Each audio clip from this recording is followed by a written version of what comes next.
I pledge allegiance to the flag of the United States of America and to the republic for which it stands, one nation, under God, indivisible, with liberty and justice for all. It's a busy morning. All right, any changes to the agenda? Madam Chair, just for the record, I know that there's an item on here where probation is going to come in and do a presentation on just a general peer support. I just wanted to make note that I understand that F5 had also requested, so it probably tracks underneath of that item, but I just wanted to make note that F5 would like to address the board as well, and they are the current peer mentor group that's So they will worked with probation. likely both be here? Yes, I think it would be appropriate for them to be included in that item. Yep, okay. Madam Chair, we were talking about the C&D thing is coming to an end, the construction and demolition stuff.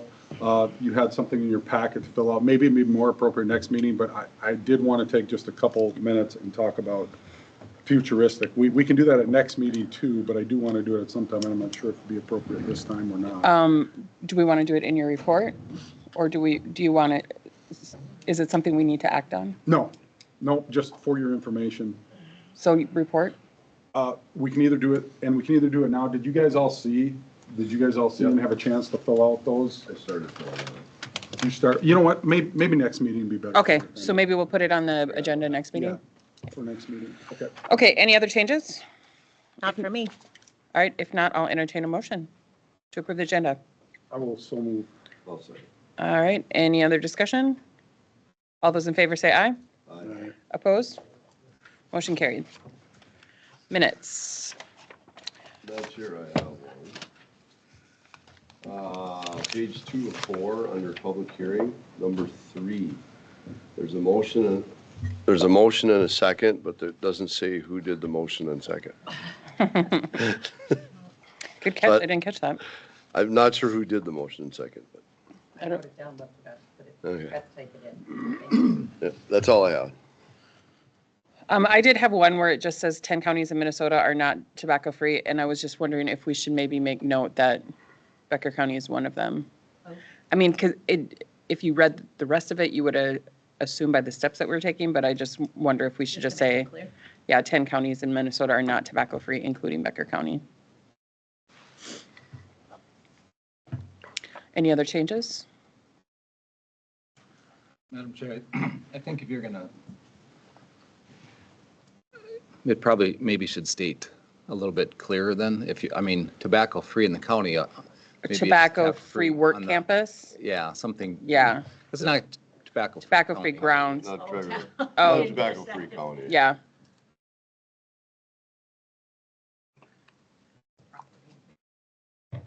To drive to North Dakota. And there was one thing there was an item on there under administrator report.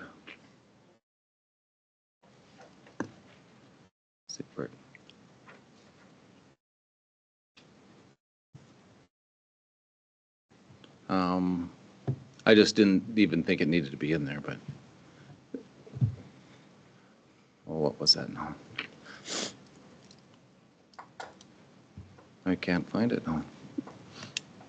It was no big deal. I just thought it didn't. Oh, it was about the legislative. Where is that? Number 2, under the county administrator.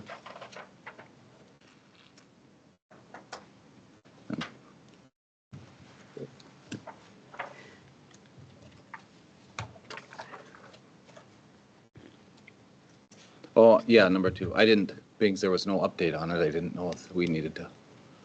Oh, I'll just, under your report, number 2, legislative update, not a lot has happened. Nothing has passed. I mean, do we need that in our minutes? what a report, there's nothing.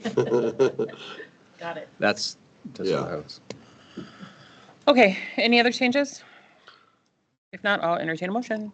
I'll make a motion to approve the minutes with the changes. Do we have a second? Second. Any further discussion? All those in favor say aye. Aye. Opposed? Motion carried. Anything to pull from the consent agenda?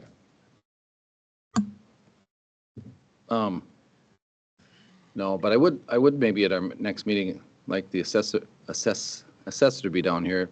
Some of those abatements, Yeah. there was quite a few and they look like mostly office, some clerical errors or, and then Mary forwarded an email to the assessor that we got a complaint on.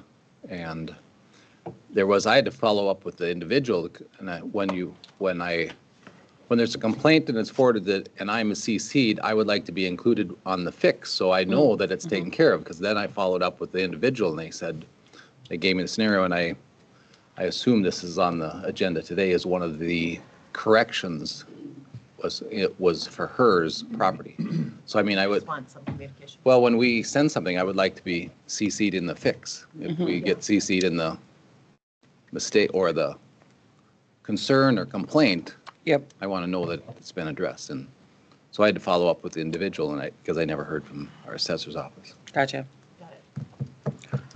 Madam Chair, just one of the consent agendas. With the sheriff, the salvage and forfeited vehicles, thank you guys for the work you did there on Sheriff's Committee of separating the scrap versus the vehicles. But does that go into our general fund or does that go into the sheriff's budget? How are those vehicles, how are they receipted, I guess?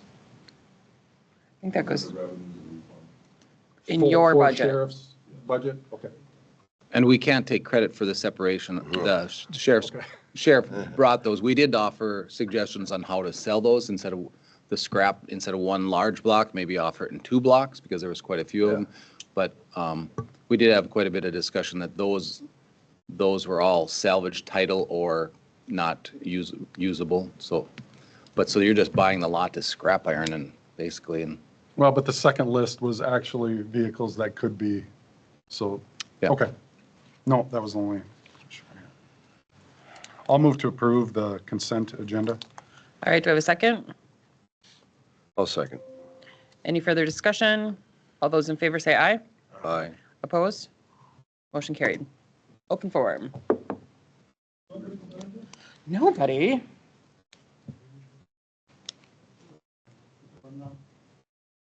Yep, open forum. Come on up. State your name and your address. My name is Dean Lutz, and I live at 25590 Brandy Lake Road. And I had ongoing problems out there in Brandy Lake for years and years. And it seems to get bypassed, and I don't know, I've gone through zoning, and I've called several other departments for environmental help, and everybody points to a different department. And I just want to know what's going to be done. I've been told that it was sitting at the county's attorneys, and it's been sitting there for months, and they haven't, I've checked with the district court, nothing's been scheduled for a hearing.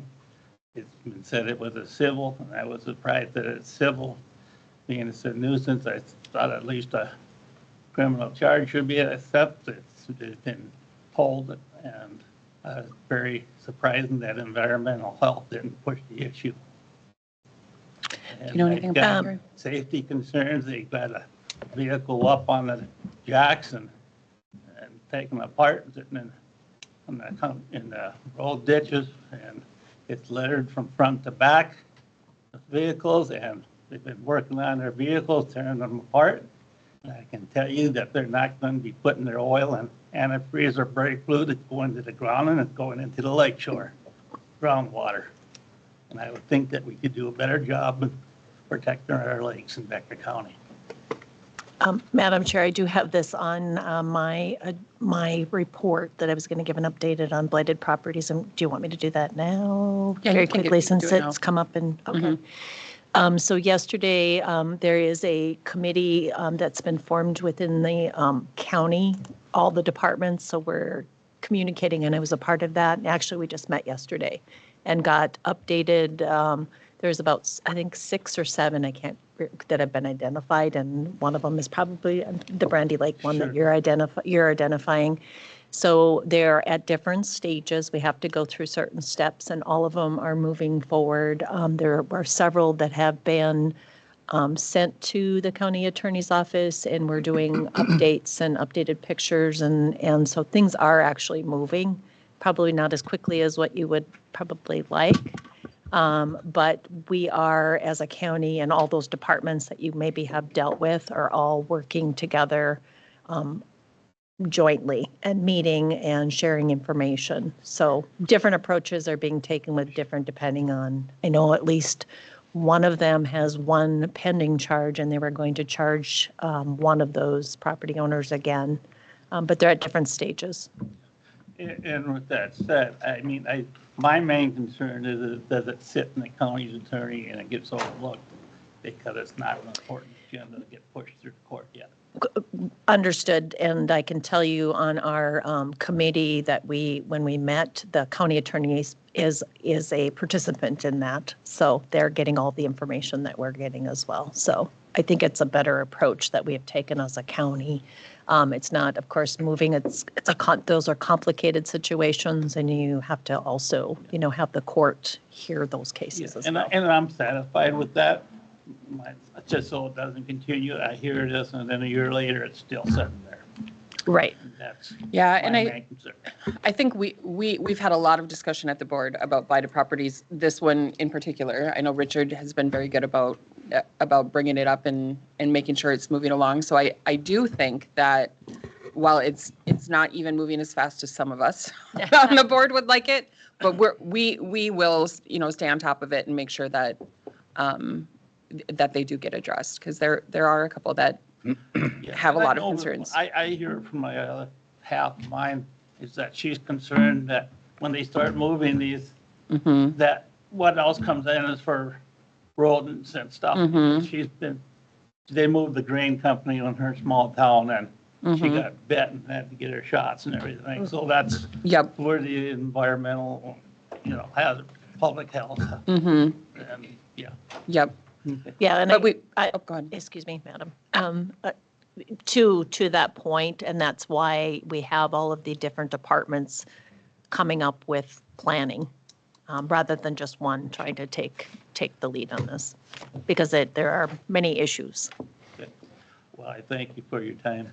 Yes, Yeah, thank you. appreciate you coming Thanks, in. Dean. Thanks for coming in. Thanks, Dean. Yeah, thanks, Dean. Thank you.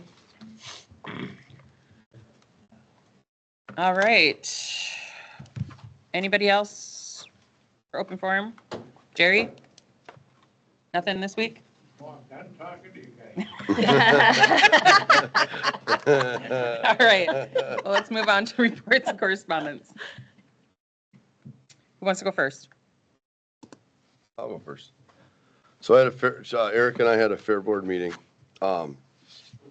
So the fair is the 29th of July through the 1st of August. The rodeo will be Wednesday night and Thursday night, and the derbies will be Friday night and Saturday night.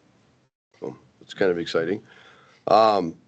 They every year they get a legacy. Every year they are able to apply for a legacy grant and an agri grant, and they got approved for both of them this year again. So they'll be doing some. They're not large grants, but they help with maintenance and fixing up stuff and educational stuff and paying.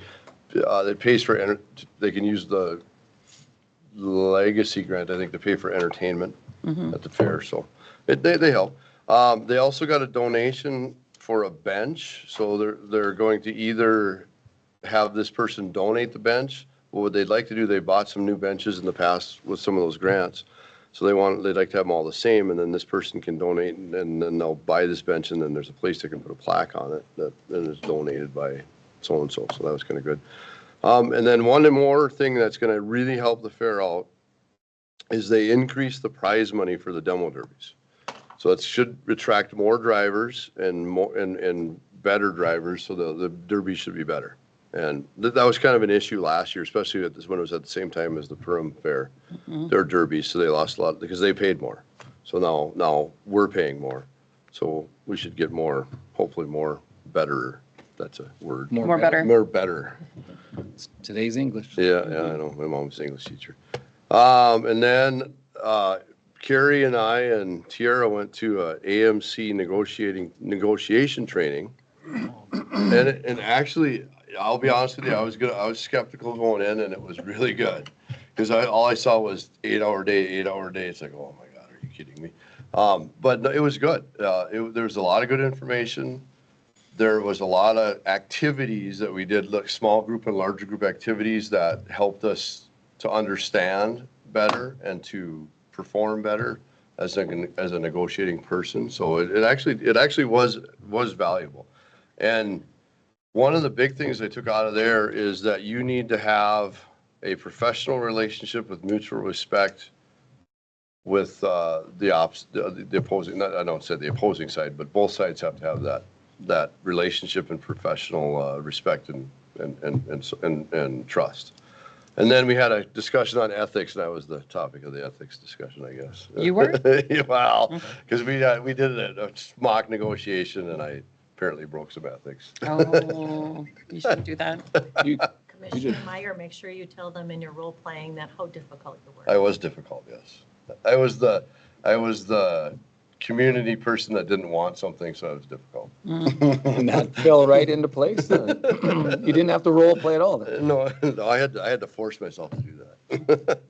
But then they did, the last activity was actual real negotiation where we had two different sides, and we had people from a city transit and people that were the workers from the city transit. And so it was actually really, it was good. It was good. It was helpful. And then Barry and I had a sheriff's meeting. Let's see, the squads are on the Well, we talked about a permanent part-time. permanent, yep. But the numbers weren't adding up for us, so we wanted clarification. And we okayed it and sent it to finance if the numbers were neutral or beneficial to. Yeah. But there was some questions, so I think Carrie's was looking into that. looking into that, A little yeah. bit Sure. more, so it'll come later. We did also have a discussion, there was a grant that was applied for and awarded for a boat, and I don't know if that's time sensitive, but we didn't agree on this at committee, so I mean, the sheriff certainly can still bring it for the board, but I'll briefly explain it. The grant was for $20,000, and in the grant application, the request was to upgrade a boat and motor. And technically, we have to approve grant applications at the board level to move forward, and that wasn't done. So I said, well, it didn't go that channel because I wouldn't have I suggested that we ask to put it towards a vehicle, the $20,000 towards a vehicle, because we have to pull the boats also. So I offered that, and maybe it's still possible to do an amendment to that grant to do to offset vehicle price. Nope, I don't believe so. Well, I read through the thing, and you can make an amendment, and the amendment has to be approved.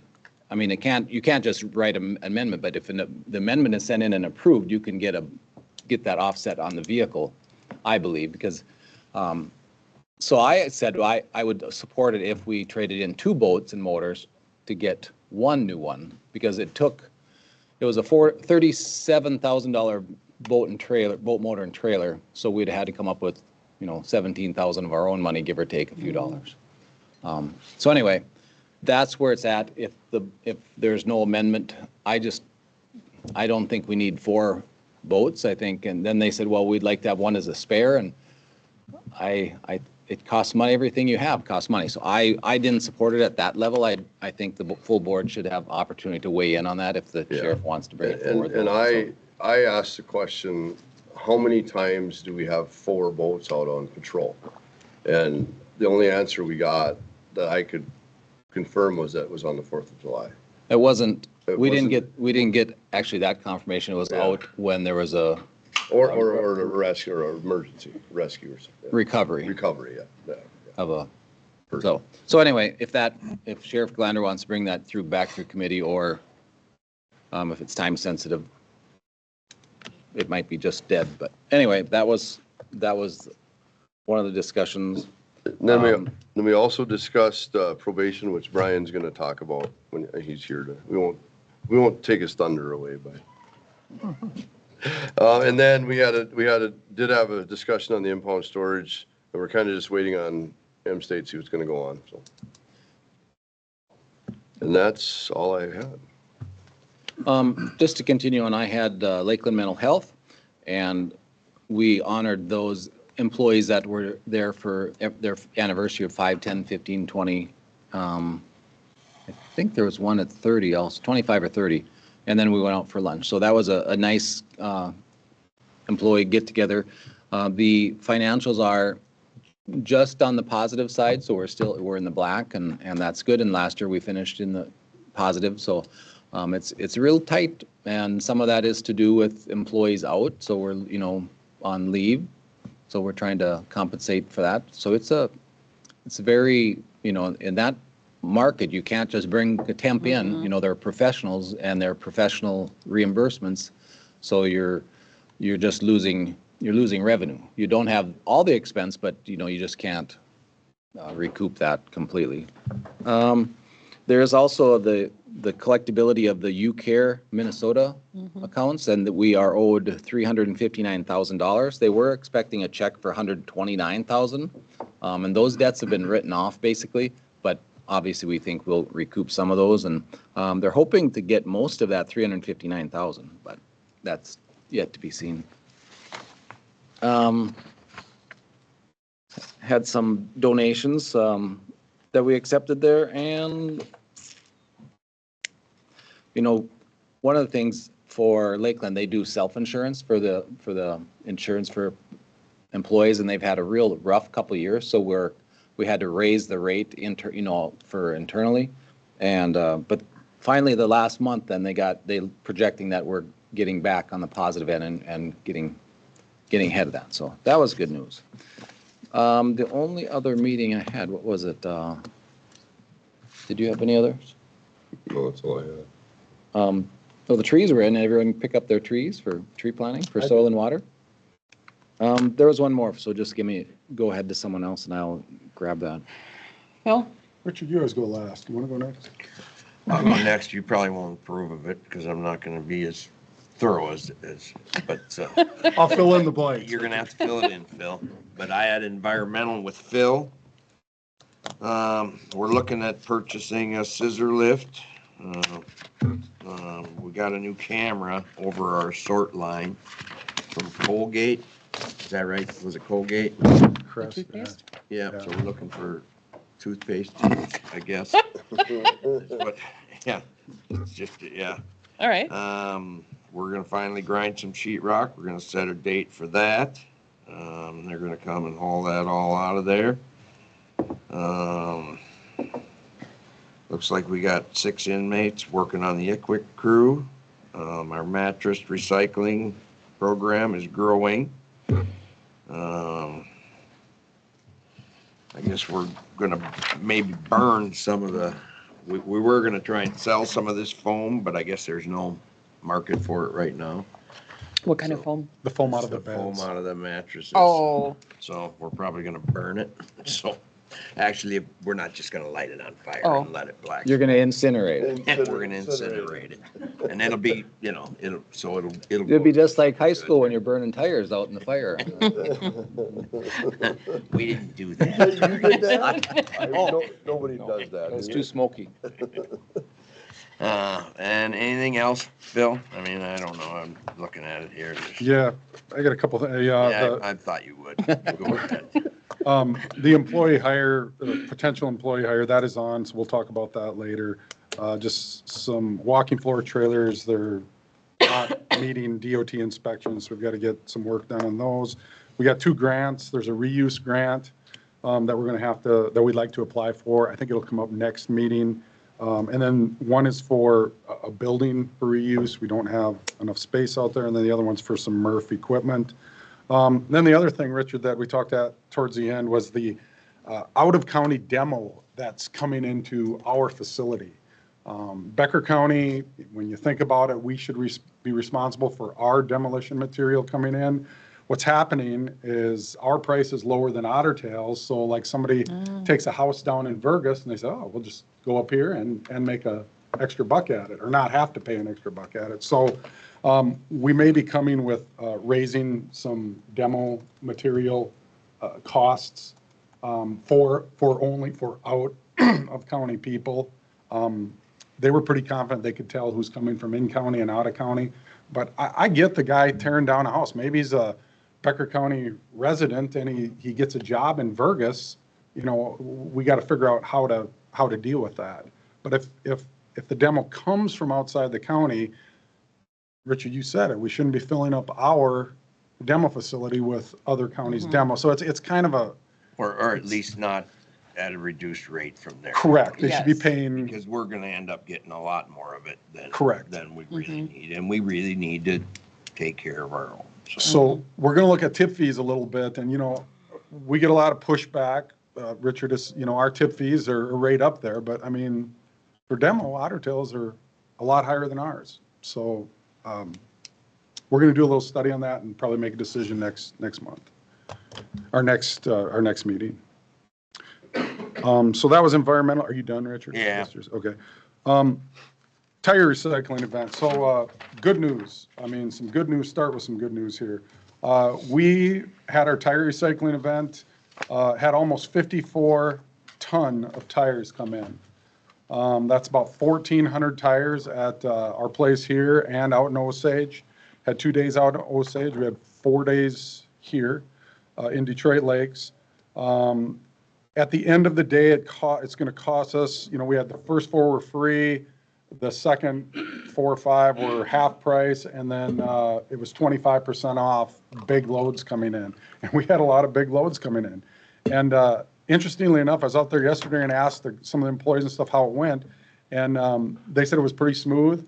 They said a lot of people are still bringing in tires. So the event is over, but they're still bringing them in. It got in their minds, and they said, oh, yeah, I can do that. I got a bunch of tires. They had a full truckload come in this last week.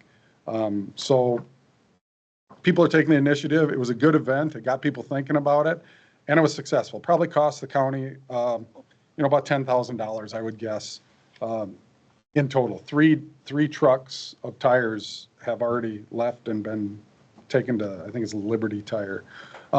I had them ask, how people hear about this, just so the next time we do one of these events, we can know where it makes a difference. Facebook was the #1 response, as that's how they found out. Newspaper, and then just word of mouth was a big one. And then it goes down from there. So it was a good event, successful. We will be doing something else down the road, probably not this spring anymore. We got a lot going on right now, but maybe in the fall we'll do something. Madam Chair, just before you move on to your next committee meeting, I was just going to add, if I may, to your Yes, please do. I just wanted the board to be aware that the ICWIC crew leader that we did have has since retired, and so the process is moving forward there's an application process, so they're looking at hiring. It's a state employee, so that will be, and so the coverage has been primarily the correctional officer that's been, so that crew can continue running. So, and I know we spoke about that when full-time was authorized in the Sheriff's Department, so I just wanted to let you know that that was happening. I had Prairie Lakes, we're putting ash into our Highway 40. You guys know about it. Nothing much there. We're going to start budgeting. I'm going to sit on the budget committee, so we'll get that going here in May. 245th, Carrie's going to talk about that, so I'll just save our comments on what's going on there for your report there. Environmental, Richard talked about pretty much everything there. Had a RAC committee meeting. Dunlock Shelter, if you remember, we approved some improvements out there. I haven't seen it actually, but I think they're going to put in some windows, get some more light, and that's the old shelter, not the new shelter. So that should be complete here soon. They're going to put some paint on it. And we had Heartland Trail report. We had a Wanigan report, a Bucks Mills. Well, if you get a chance, run down to Bucks Mills. That is really impressive down there. They got the work done. They're pretty much done. They had a September deadline. They're already done. So very cool to see down there. There's some online photos of Yep. drones going over too. It's really, it's nice. And actually the old dam is still in there.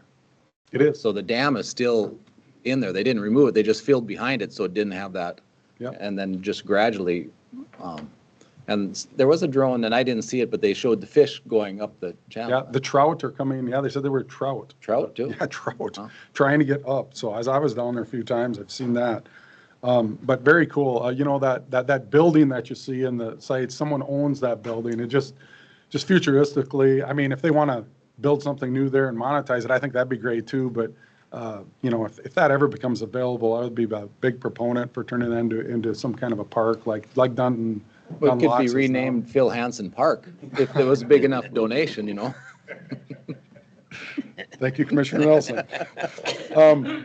Our last conversation at RAC was about Little Sugar Bush. You guys remember we approved that house sale. It is being sold. They've got until October to move that house out.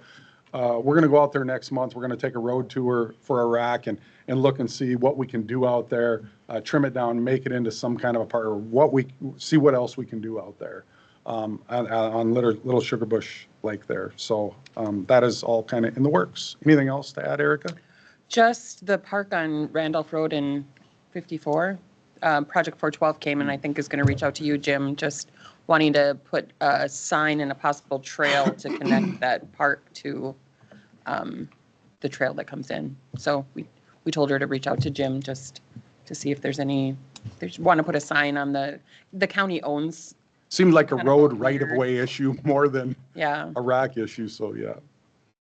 but otherwise that was all. Is that all? Well, we had RAC committee or the zoning or ordinance committee. I don't know. Did you make it I for a missed little the bit? I made two of them. I missed the last one. The big, we're ongoing with some of the shoreline ordinances and they're going to be forwarded to the planning and zoning and then through here. But one thing we did clarify was the language on the appeal process. So if you remember, we had an individual questioning whether we should be stopping a project because it's being appealed. It was, I believe wholeheartedly that was not the intent. Because you can drag out appeals for years and years, without getting to the courts even. So we clarified language that this is, so if it's appealed in any way, it doesn't stop the project because that wasn't the intent, I don't think. And correct me if I'm wrong, if that's not your opinion, but so the courts can stop the project, but I don't think and the question, somebody may raise a question, can we legally even stop it? Once it's approved, can we legally stop it after that without court action? So we just clarified language that's moving forward through that system, so. Sure. The only thing I had was just Fair Board with Dave. I have nothing to add. And one other thing that I just thought of about the RAC committee is with the Sugar Bush, Little Sugar Bush house, we're, looking at what our options are. And I know White Earth has said that they would be willing to partner with us. So we're going out there, our next meeting, which would be June? June 7th. Oh my or gosh, 8th. June. June 7th or 8th. June, and we're going to ask for White Earth to meet us out there and just have a conversation of They what. did say they had would we do? maybe a dock available too. Yep, Yep. yep. So I think that has the opportunity to be a great The other partnership thing, with Phil, them. I think you've been in the loop quite a bit on it, is the Eagle Lake access. Yep, That's we still talked a on- little bit about that's Still that. on the table. Yeah, and I can give an update on that. Dave I shot. didn't really ask for the update. Okay. Well, then I'll give it. You see, I'm just kidding. There isn't an update, really. There really isn't. So the It's city of still- Frazee has, Closed? it has closed. So the 3-person, Lake Association, for lack of a better word. yeah, they're actually a nonprofit corporation, but it's in their possession now. I've set them up with Shots Go. Hopefully the DNR will purchase that from them. And then I had offered that down the road, we would, Manage it. yes, we would do it. That's where it's at. Dave says he used to be able to make those decisions on his own. He said he can't anymore, so it's going up the food chain, he said. That's where it's at. And I haven't got anything recent. If you want, could you forward me or have someone forward me the proposal and I can maybe make a call to and maybe help facilitate that at the DNR level? There isn't a proposal really. It's just they want the DNR to purchase it. I don't think it's any more than that. Well, just, yeah, That we, just the legal, how it's being proposed is, then we can campaign for it through legislatively and DNR officials, so. Okay, any other reports? All right, we'll move on to appointments. Madam Chair, there's an appointment on our agenda for the Zoning Ordinance Review Committee. I've talked to, I got a resignation from my representative. They have a work conflict. At our last meeting, Jeff Moritz has been attending our meetings through, and he's on the Cormorant Watershed, so he's active and he knows the processes on It's the on the planning ordinance also. commission too. So I would like to, he was at that meeting and he's in my district, so I asked him if he'd be interested in seeking that, filling that position, and he would. So I would like to appoint Jeff Moritz to fulfill the term of the District 5 All right, rep.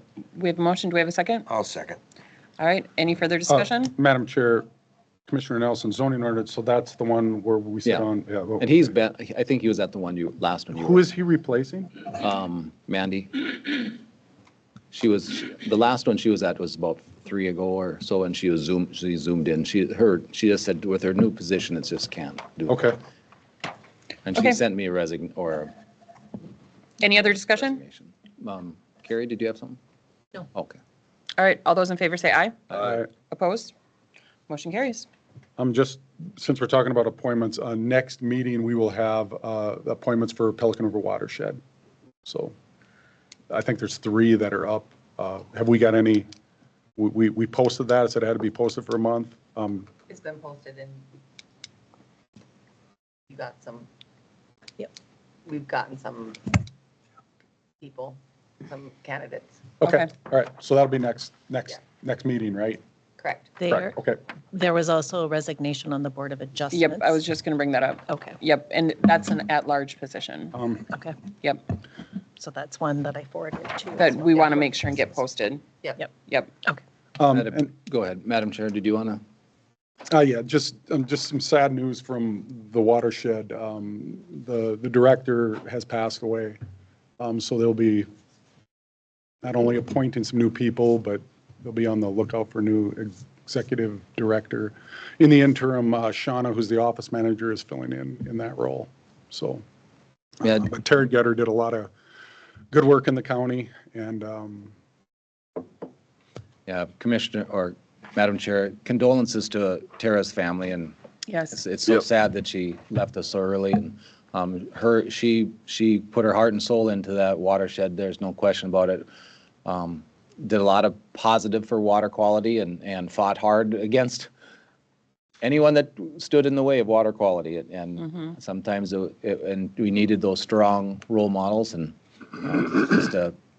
I never realized she was that ill until the very end. And such condolences to the family and to the watershed board and staff over there. yeah, none of us did. It came on fast. and Fast.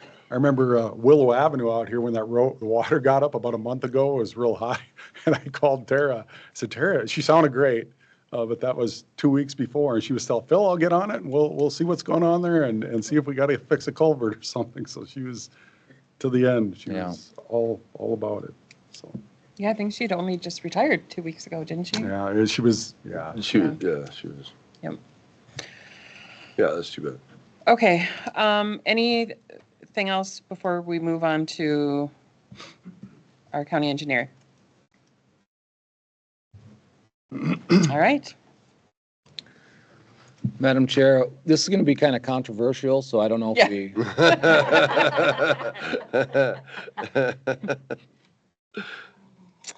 All right, we have Resolution 526-1A to reappoint our county engineer for another 4 years.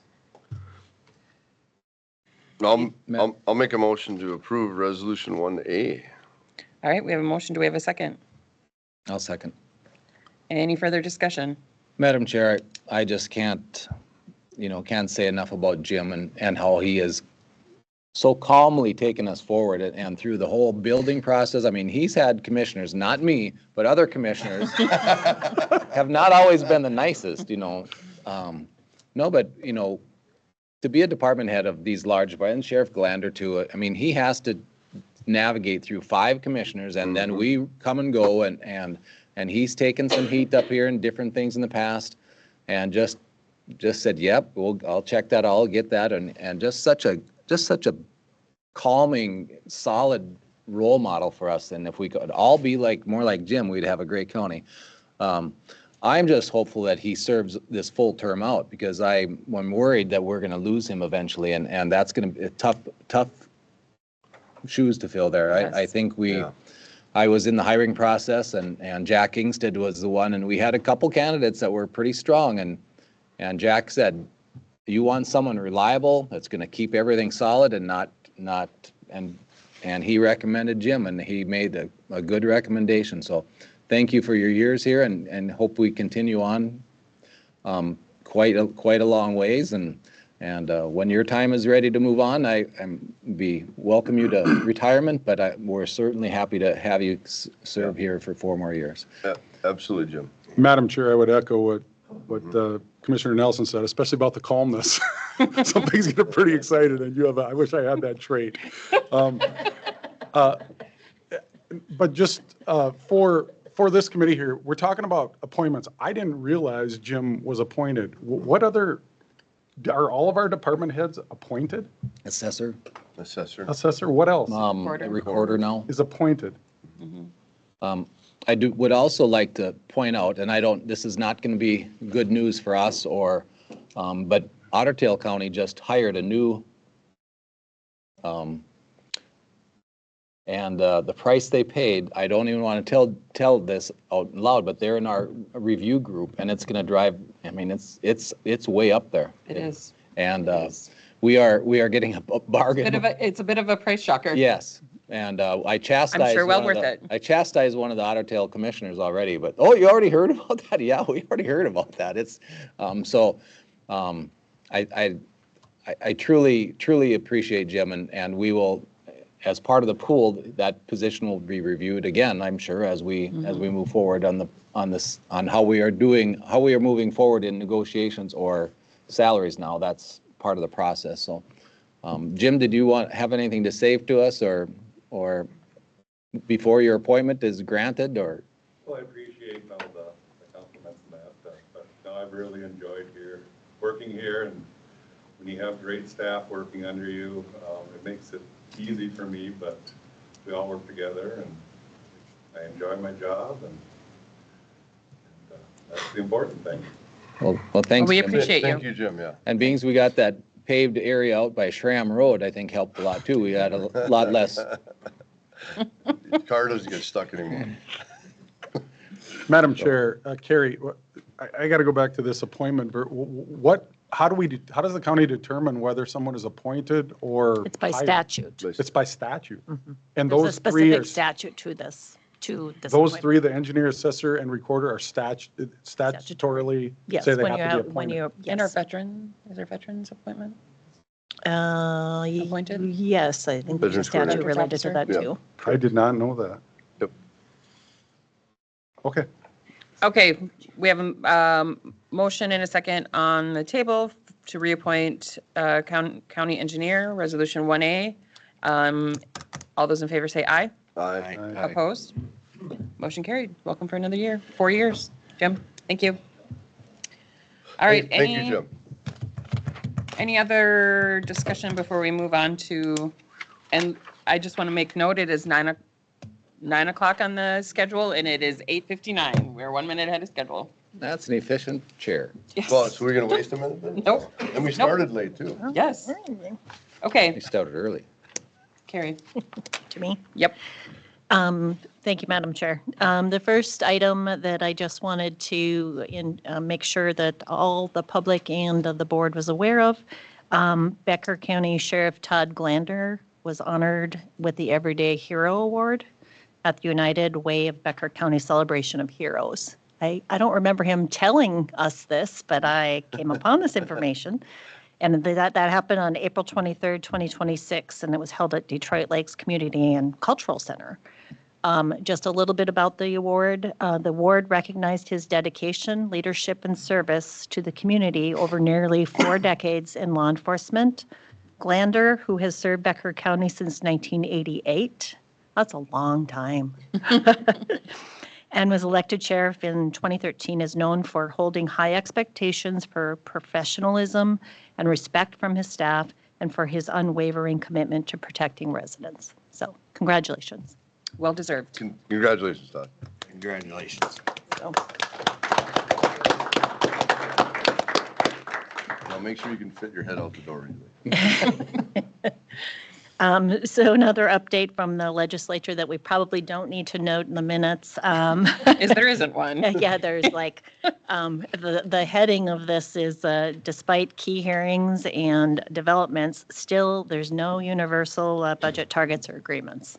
Yeah. And that just continues. I was on a Zoom meeting yesterday with MRC, and Oh. they did say that the IT is really still gaining momentum. So they're really I've heard hopeful that will have funding for it and move forward. So that was the positive of it.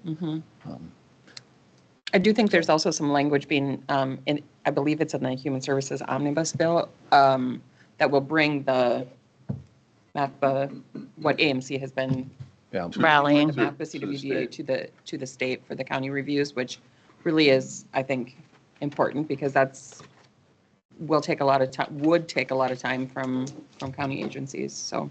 And didn't they propose something to help a little bit with a little bit of funding too? That, I'm not sure. They had targeted some funding, you're Targeted correct. funding. I don't recall the dollar amount, but Like they're 15 million or recognizing, something. yeah, Yeah, they're recognizing. not near costs. enough, No. but, One of our consultants said that there's a lot of posturing right now from the two parties, that it's, the way I took it is they're throwing up silly stuff, so the other side has to vote and say, oh, gotcha, you didn't vote for this. And one of the commissioners asked, well, wasn't there a law, I don't remember if it was House or Senate, wasn't there a bill brought forward to eliminate or make it illegal to take people that are deceased off the voting rolls? And that got defeated, and the rep said, well, technically, yes, but there's already one on the books to do this process, so it was so it's kind of just that. well, and nothing introduced here forward is, I mean, it's already basically dead on the water because you have to go through so many committees before Yeah. it can move I on, think- and we've already passed all those I think the deadlines. committees are done now. I Mhm, think yep. that is done. So I mean, I think there was a lot of posturing, just trying to do politicizing different votes, just knowing that they're not Yeah. going to go anywhere. And Well, I think, what do we have, 2 weeks left? Uh, Monday. Is May it even? 18th? Monday. 17? Yesterday was. Yesterday was 2 weeks? Yeah. So All right. probably be the same report at our, Yeah. yeah, So I hopefully the just- next board meeting, we have a little bit more news on legislative Yeah, maybe I'll have a movement. little bit more news, yeah, the next board meeting. We had internally, and I mentioned this at the committee level, we had reviewed the ability for our veteran services. We were approached by Norman County to potentially take on their veteran service officers part-time, or serving vets up in Norman County part-time. And we looked at, the potential of whether or not our veteran service here could partake in taking that pool of veterans on, and we came to the conclusion that that isn't something at this point that we should probably do, for fear or risk of, potentially lessening the service that we're providing currently to Becker County. I just want, Madam Chair, I just want to interrupt a little bit. I just want to say that I've heard a lot of amazing things about our Veteran Service Office. Tony and Jason are doing a great job. The guys I know that are at the VFW are just absolutely happy as they can be, because so just shout out to them. They're doing a great job. So. And I'm sure we're helping out in the transition time for them, but We did I mean, offer that. I think geographically, it's difficult for us Yeah, to, I but mean, it- it's just such a far distance from Norman. It is. It's not I mean, they're adjoining to a little bit, but I mean, it's quite a distance to ask your veterans to travel down here to get that, what they, Or for our Yeah. staff to Our travel staff up there. And Yeah, I don't think- we had looked at options, potentially with the funding of, incorporating or asking the board, to look at like a halftime assistant here, but then that pulls away from our vets here. And I think exactly what you said, Commissioner Meyer, the positive work that's being done here in Becker County, and they felt the same. We had the discussions internally that they just didn't want to disrupt the good work that we have going on here in our county. But we have offered to help in their transition, time while they're hiring, so. and support for their new staff, I'm sure. Yes. Yes. That's. And there what were I'm other saying. counties that supported our, staff as we hired new in here as well, so. I just wanted to update just very quickly. We haven't had any scheduled negotiations yet with our unions. We've tried to set the tone and offer, let's get going and early, and we've heard, yes, we'll reach out, but we have no dates set yet. And so I was really hoping to get started with this sooner than later, with our, budgets coming up in 2027, but hopefully that will happen sooner than later. And then my last thing on my report is, I don't know if we talked about this last board, but for future work sessions, if that's something of interest, I know capital budgeting keeps recycling back up and making working through that of what that's going to be. I know there was a need for that. Specifically that was just talked about in the sheriff's budget and, rolling over dollars and such. So is that something you'd like me to schedule, or do you want to discuss the date now or not do it? I don't really want to give that as an option. No, I think we need to. I think we should schedule something if I we mean- can, Okay. if it works. I know we've done it different ways. We've done it on off weeks, which I would suggest, or, a Wednesday following the board meeting. I think we've done both. Do we want to, are we looking at May? I would like to start in May. In May? That's what I had said, I think, probably the last board meeting. Are we looking at the last week in May then, or after our next meeting, or? However you'd like me to, if you have suggestions, I will certainly take those. Thursday, the 21st? Nope, that won't work for me. Okay,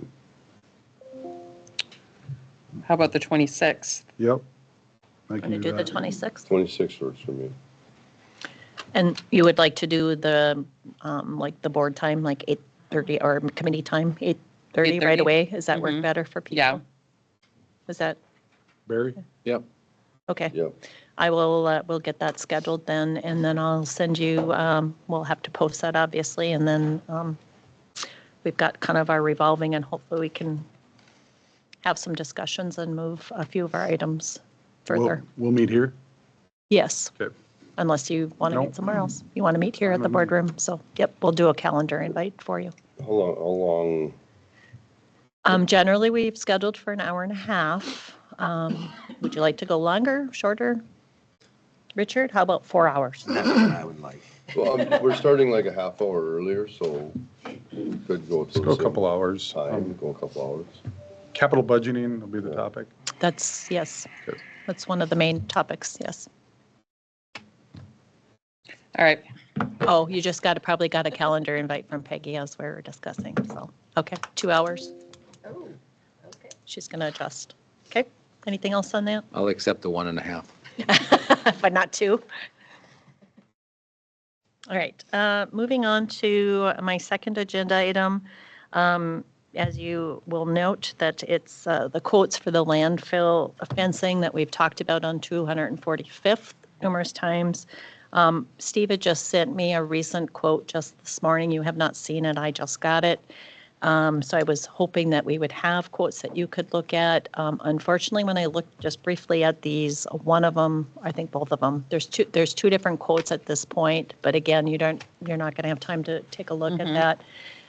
But I know one of the concerns that's been brought up with the fencing is that I know you had indicated you didn't want barbed wire fencing.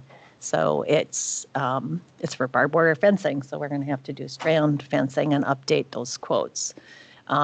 Environmental Committee had met yesterday and talked this through again. Again, there's operational things that Steve and his team are working on and updating the MPCA. But really with the fencing, I wanted, more than one company quoting this and for a board to review that. So I'm just looking for a consensus if you want me to have Steve update these quotes for non-barbed wire. I'm not Non-barbed wire, interested in sorry. any barbed wire. I've gotten through a lot of barbed wire fences. So I don't know why we would use barbed wire. It's hard on wildlife and it doesn't make any sense to me. It's not like, oh, that's barbed wire. I'm not gonna go through there. So I don't know why I keep asking for just tensile strength electric wire. But no electric. Well, we could electrify it. No. But barbed wire is not going to stop somebody that wants to come in there. And even chain link hasn't stopped anybody. They just cut a hole in it last time they came in there, so.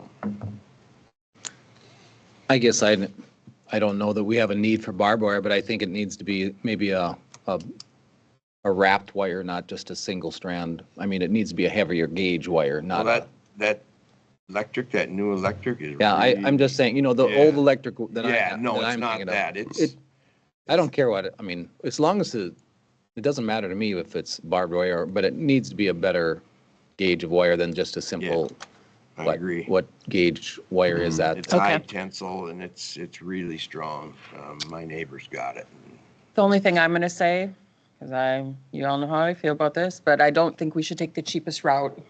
I think we need to make sure that our landfill is secure. So whatever that means, I'm not sure, but, Well, we could make it electric. well, I mean, I think, That would slow them down.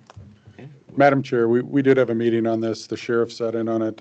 He said the more secure it is, the less problems you're going to have. What my concern is, the buildings over there, the equipment, and we talked with John up there, you're going to have to put all the vehicles in at night to get the keys out of them and secure them. Everything's going to have to be locked. My concern was coming across the closed landfill and someone snooping around. We've got a lot of assets over there, and we don't want people fiddling with that stuff. Will high tensile wire stop them? Is chain link better? Well, chain link would probably be better, but then it becomes at a higher cost. So, I mean, these are just things we're mulling about now. I will defer to what you guys think, and we'll have to deal with it. We did talk about security cameras. We talked about multiple issues, but we got to start with the fence. We got to have something there. This tensile wire is what Richard wants. How many strands? I mean, is it 3 strand, 5 strand, 1 strand? I think 2 or 3 strands is good, but I'm looking at, like I mentioned yesterday, Phil, if you drive by Haug, okay, there's millions of dollars worth of equipment there. There's no fence around it.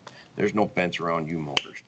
There's just very few people are fencing in their equipment, it's just, and when I have my stuff at my gravel pit, there's no fence around that. Anything can happen. If everybody wants chain link, it's just very expensive. And so I'm just trying to save some money, but I don't know why we would do anything different than any businesses. I would guess those businesses likely have security systems, though. Like they maybe don't fence it, but I bet you that they have. Well, we should have some cameras out there. And they're on a absolutely. major road too. I mean, Highway 59 driving by is a deterrent Well, probably. I don't know. There's just a lot of Regardless, what do we cars. want to There's a do? lot of- We need to move forward with this. We need to get some direction. Does everybody want to do tensile fence? Yes, I am Yeah. not in favor of a Yeah. chain link fence I mean, I just think that's extreme. I think you're going to have cameras where they're in your buildings and around your buildings, and that'll give you security.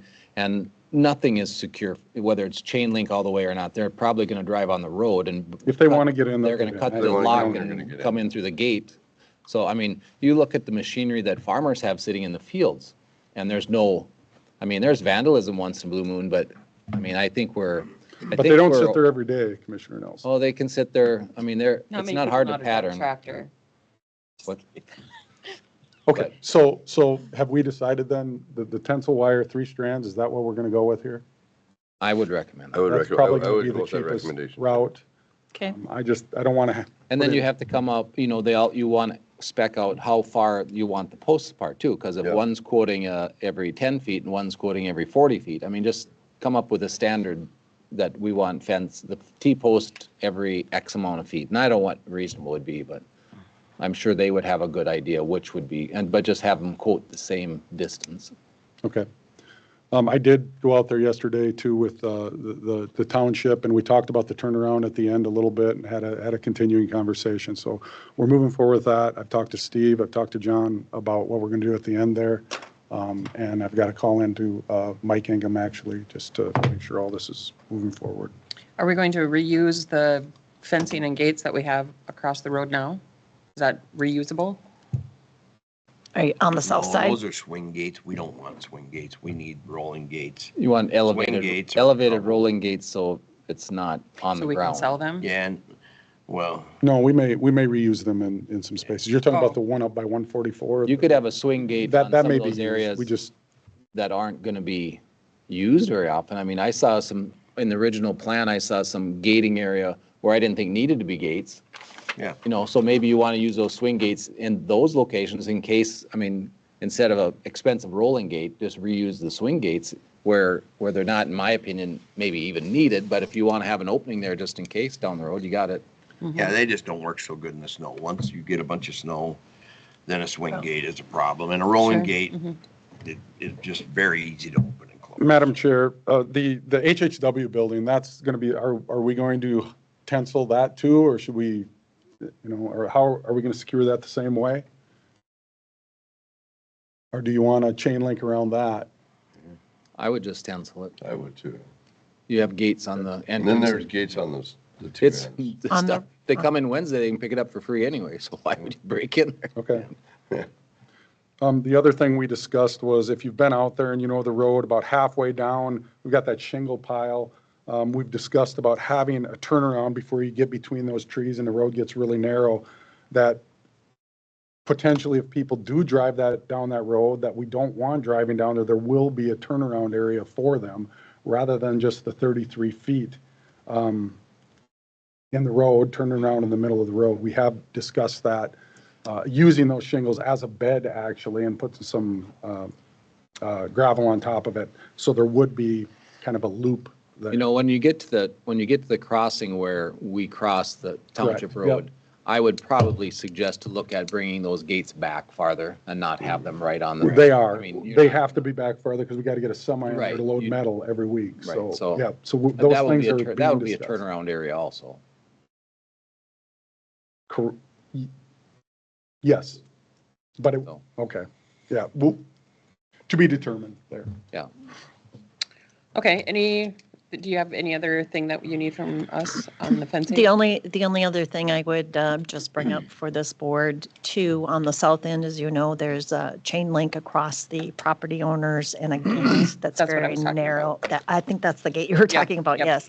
Oh, So if we're, by virtue of what we're doing, this road is open, I would assume, unless I'm mistaken, which could happen, that on the south side, that would just be opened back to the property back there. Correct. Correct. And then they determine the rest of how they access back. Yeah, and there. not only open, it's got to be changed. It's too tight. You can't, Just remove a section. yeah. Is what you're Some of saying, it's, yeah. that gate's got to be wider there. You can't. Well, I There's think not we gonna be a removed the gate. gate. Madam, Take it- We don't have a gate there. It's No. not our property. It's their. Well, there shouldn't be a gate there, but No, there's there is now. Right. And but but that that's gate why I'm will saying be we remove removed. it. Yeah, I think we should remove it and also move the fence back because it's just not wide enough. They're talking about logging in there. You can't even get a camper in and out. Well, there. It's that's, just once, in a- they have to get through that pinch point and onto their property if they want to do anything. The 33 feet easement is what is available.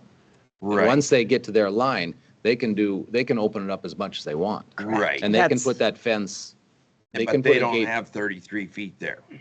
The gate's not a 33 No. foot. What I'm saying is that gate will be removed and it'll be Yeah. 30 feet through it'll come to the 33 feet width there. And then there's no gate. It's open through their property. Right. no, That's- that's not right. The road in the 1918 road order does not go, we are going to have to grant them an easement to get to wherever we send them to. The road does Yeah. not take them to their property. Not anymore because we took the road out. No, We the got- road no, came we- around that little slough. That's where the road was. That's Well, what the the road road- order says. We need to get them to their property. We do need to get them to their property. Now, do we but want the road corner is- of was- the center section, the middle of the section, it's wooded. Their road, you should drive out there and look. Their road where the gate is about 25, 30 feet off of that. So we've got to get them to what point? Charlie said, just get them to the corner. But Mike had said that he wanted access. If we take a few more trees out, it won't be a 90-degree turn Right. coming out of that gate that you're talking about. So if we can create some more room there, I mean, that's where their trail is. I mean, if we get them to their the quarter section line where the section line is, or the quarter line is, it's all wood. They're going to have to create. Why is it our responsibility to get them to there? Like, These are I say, questions- let's remove the fence, That's what I take would the fence suggest. up, my- take the gate, it's my- whatever needs to happen. It is their my responsibility opinion. to do. The access that they've been using to get to their property line is all we're providing. Correct. So once they get to their, we have a 33, and whether that's, just like any other township road, they're not always on the exact line. So But you do know that we destroyed the township road that went right by their property, so we should take this into whatever they've consideration. been using for the last 20 years is where their access is. We should make it easy for them. That's where the gate is. That's We where the should gate make is, it and that's easy their for them access to point to get their in and property. out of there, since we took the township road out of there completely. They can There's a come and huge- ask us for easements, and I think we'll accommodate, but our legal obligation is to the Right. existing, To that gate. the existing road to their property line. Yeah, and we do have a little responsibility since we took the road away that went right by their property. There's a borrow pit there. When was that? Back when we capped the landfill, nobody asked, they just took the road. It is gone now. And it Well- went right past their property. So I think we should just do whatever it takes to get them good access to their property. It's not a big deal. We're not using that much. We're gonna make a turnaround down there. Let's just do a good job I for. think we bring them to their property line, the road that's been used now for the last however many years, and that's where we go. Now, if they want to do something different, then that's their request and their money then. So, Madam Chair, so with the gate, I think what I'm hearing is the gate needs to be removed on the south end and perhaps widened to the It has to 33. be wide. You know- Well, to I at least think 33 feet. I think So the you just fencing can basically, be- so you just basically are widening. We'll I think go we to- can remove the whole Go to fence. 33 feet. No, the fence What? follows 33-foot easement on the road, and then and Yes. So that everything is open through that Yes. road, If and a then 33 beyond foot that, continue on. then Now, they if have access. it's just going to be 3-wire stencil fence, if we want to work something down the road and they need to want to change, then we work the other. Well, then that's not what we're talking about. We're talking about the chain link that was put in there. That's coming out. Well, good. I mean, Yeah. the fence, the gate. And it's part of the fence too, because that gate is Because not it's too 33 narrow, feet yeah. It needs wide. to be It's at least just- 33 It's Right. just very That's what hard I'm to get saying. in and out of there, and it should have never even been put there, but. Yeah, we want to, I don't know offhand what it looks like, but it should be stencil fence from our gates to the road, stencil fence to the corner, stencil fence sides. So it should be open. We don't have any- That's the consensus I'm hearing. 33 Yes. feet. Yep. got And it. if 33 down the road it needs to be changed or they want different access, then we work with them and see what they want. But right now, it's the existing trail to the property line, stencil fence 33 feet, access so they have a 33 feet corridor to their property. Okay. That's what Madam I- Chair, Carrie, do you have clear direction at this point? I am hearing we're removing the gate on the south end and opening that wider, and 33 that feet. it's open access to them, and then beyond that fence, they can do what they will on their property. That's what I'm hearing. Madam Chair, Commissioner Varberg, if that gate stays where it is, remember Mike said he couldn't make that corner to Can't get make the around. corner. I know that. So if we take out some more tree, if we make that more conducive to come out that gate, would that be okay? I would. it would Charlie go- said it would yesterday. Yeah, just make it so they can get So out. it's not a Made it- hard Right. 90-degree turn? Okay, all right. If those two agree, I'm sure the rest of us will agree. Jim, I was I'm not so practicing sure about that. calmness, Jim. I got that from you. Okay, anything else before we move on to the probation update?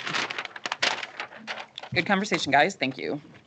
All right, so I have a quick probation, you can come up, but just before they give their presentation, I just wanted to update the board that I and myself and Tiara have met with the probation and started talking about cost, and we have consulted with Tessa, looked at insurance, and the cost, and we're putting together the final numbers, so we should have that ready to go shortly Okay. for the board to review, as far as looking at community corrections and coming in-house. Okay. Madam Chair, that Carrie. Yes. At our next meeting, do you think that's something that we could get all that information and have? That is my open goal. Dialogue and maybe make a decision, but maybe have to push it out in another meeting time, so. We have, that was the biggest thing that we were putting together was the grading and the comparable with, our benefits here and the cost of all of that. And we do have all of their years of service, which was provided, and putting that, into where they would fall. We would start with them with their longevity years and of all of service. those things, Well, yes. Madam Chair, the and these proposal. things are, the transfer over is statutorily how they transfer. I mean, Oh, it's, sure. it's not a, it's what kind of, statute it is requires. what it is. Yes. So you can't negotiate that Sure. statutorily, because these are happening, they're happening all over now. They're, it's kind of the trend now is getting away from, no offense to the state, but it's kind of the look right now.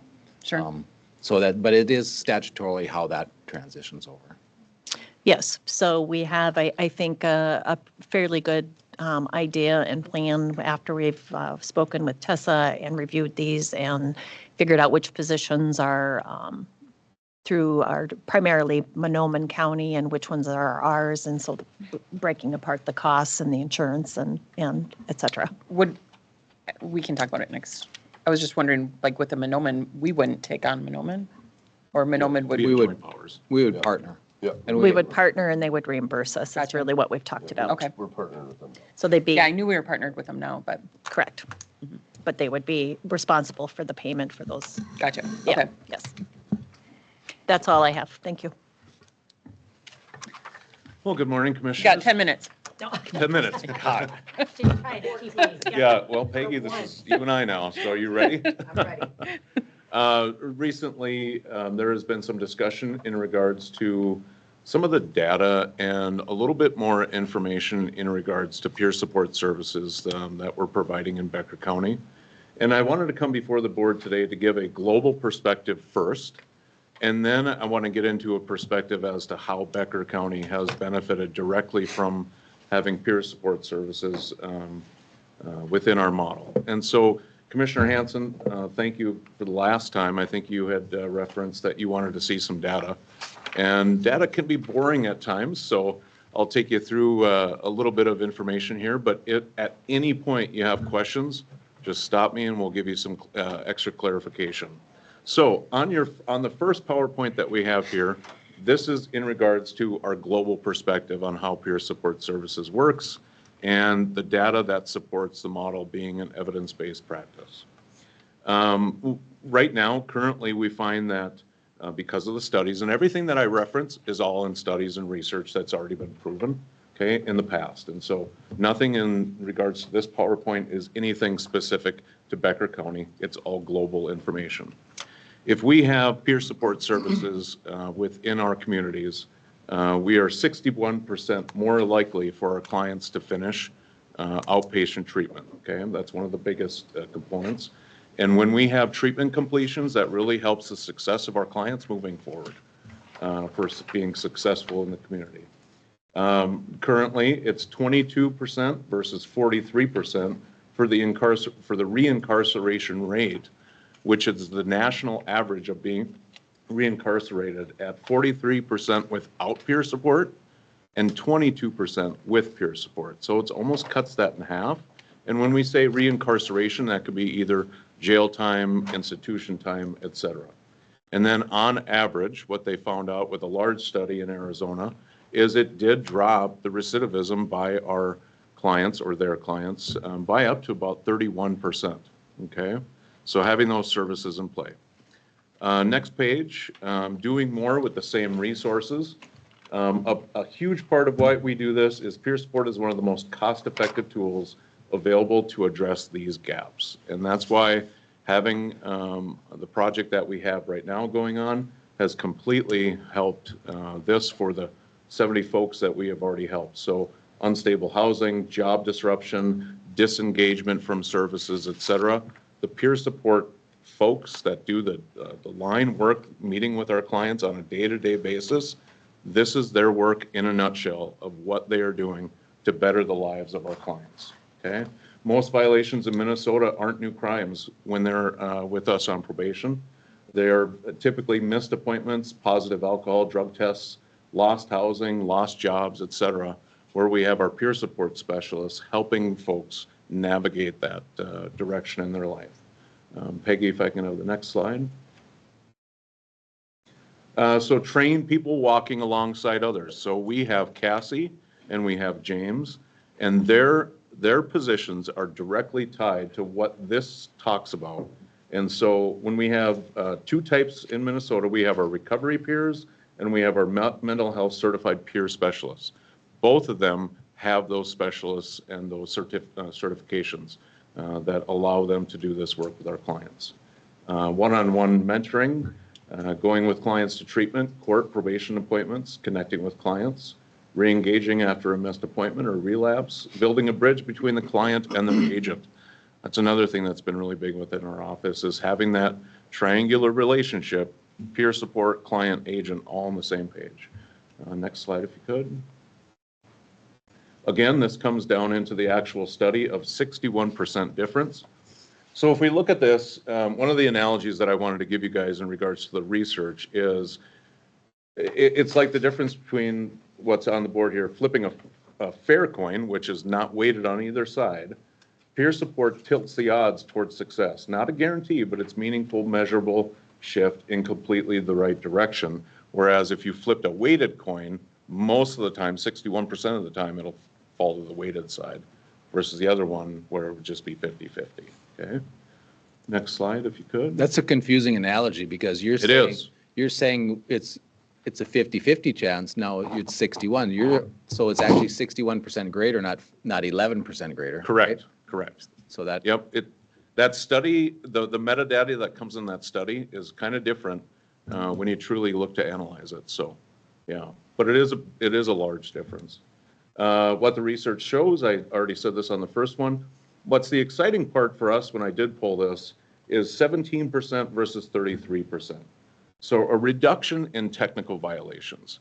This is where the county really gets the bang for their buck when we're not putting folks in jail for technical violations on supervision. Okay, the day in, the day out, the calls to law enforcement to come and assist with the clients who aren't doing what they're supposed to be doing, et cetera. This is where the peer support model really fits in nicely. And so we have seen that shift here in Becker, and I'll talk about that on the next PowerPoint. So, what are some of the technical violations that would land someone back in jail? Just like that one slide, missed appointments, positive UAs, not following through on conditions, restitution not being paid. They usually get put in jail if they miss those, or Well, a number of those? sometimes, you know, if it goes 2, 3, 4 times, you know, we have to take another step. But for the most part, we try to do what we can without using jail. And then these folks come in and have that nice buffer as well. So with peer support, higher rates of finishing treatment, lower reincarceration, fewer rearrests, better connection to medical care and housing, more stable jobs, higher hope, motivation, and engagement, earlier disclosure of problems, whereas the agents can step in earlier when there is an issue between the client, reporting that to their peer support specialist. Without peer support, it's somewhat the opposite of that. Okay, so that kind of gives you a global take on that.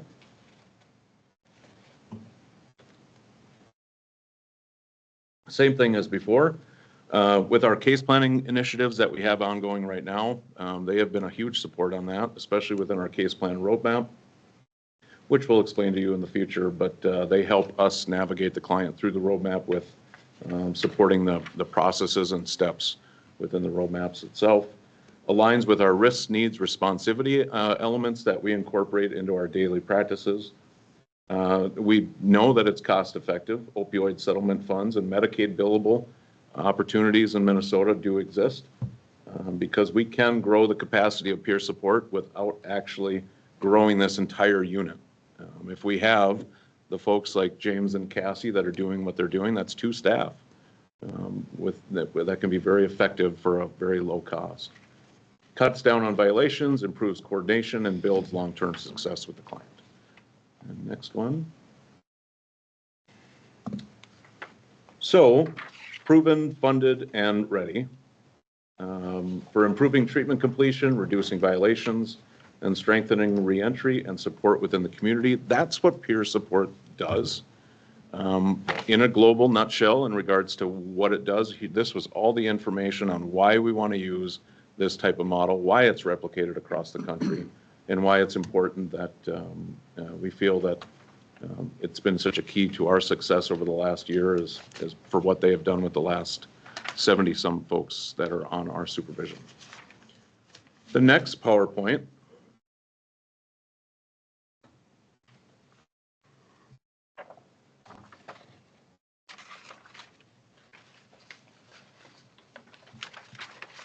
we did it. All right. Direct impact for Becker County.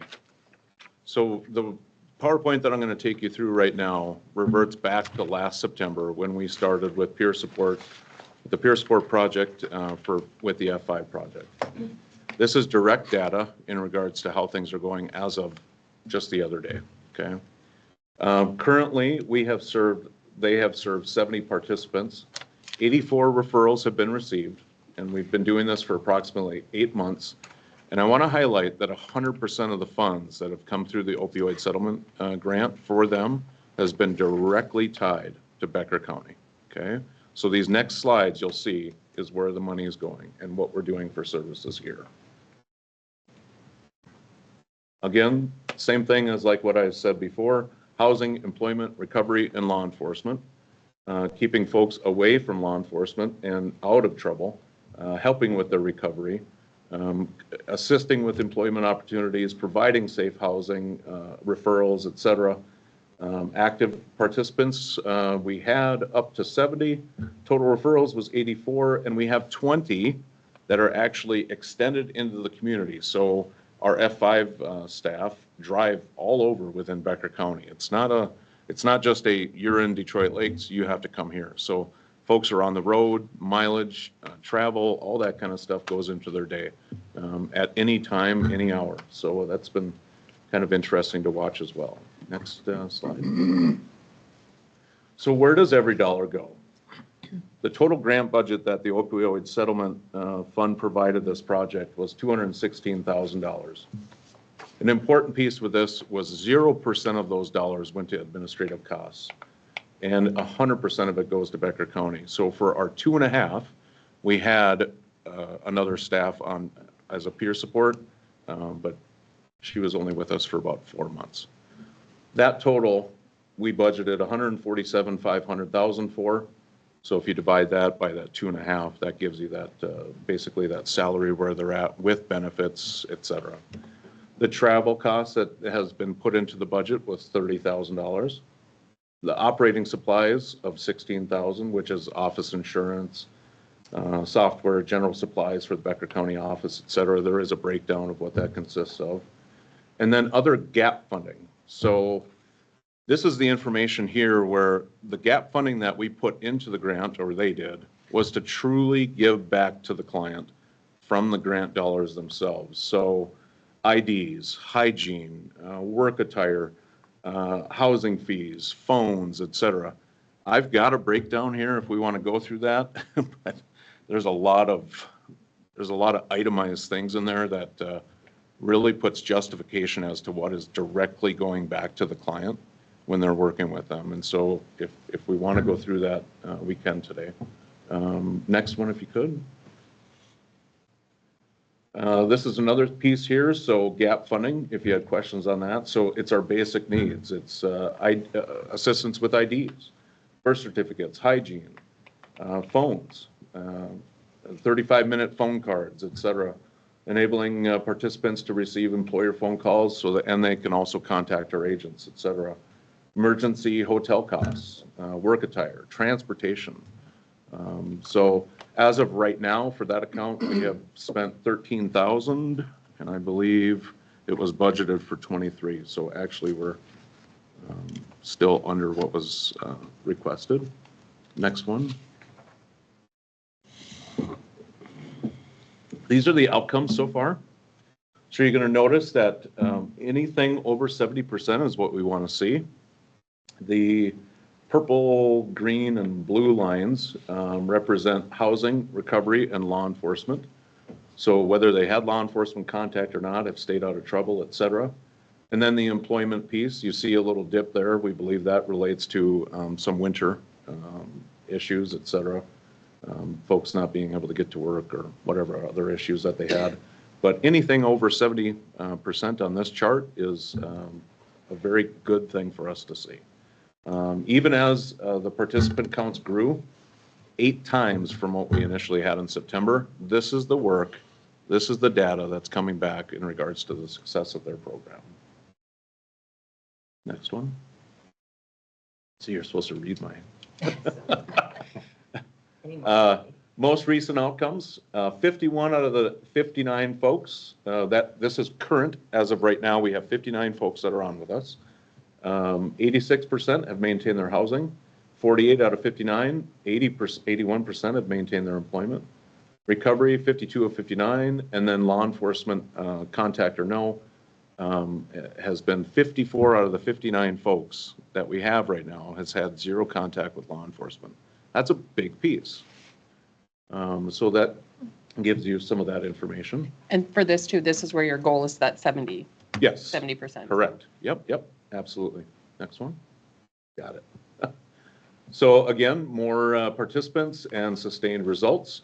This is all the information from last September, the monthly participants served, increase, et cetera, and then you find out month by month in regards to how we're doing with our client load, their client load, et cetera, and the support that these 59 are folks that are getting right now. And next. Same thing, positive outcomes that are created, finding local landlords on behalf of participants. These are all the things that Cassie and James do for us here in Becker County. You can go to the next slide and it kind of incorporates into this. Some of the stories that we hear, I'm just going to give you one for an example. A participant in active addiction was running from warrants tied to past trauma. Through consistent peer support, James and Cassie, she built enough trust and safety to face her fears, turning herself in on her own terms, checking herself into treatment, and is now working hard at her recovery. That's a measurable piece that if I actually go and speak with the agent and the peer support specialist, they could give me a full story as to what really is happening behind the scenes. And just seeing that she's continuing to work hard at recovery and she completed treatment or is looking into completing it. Those are the situations that we want to see in here.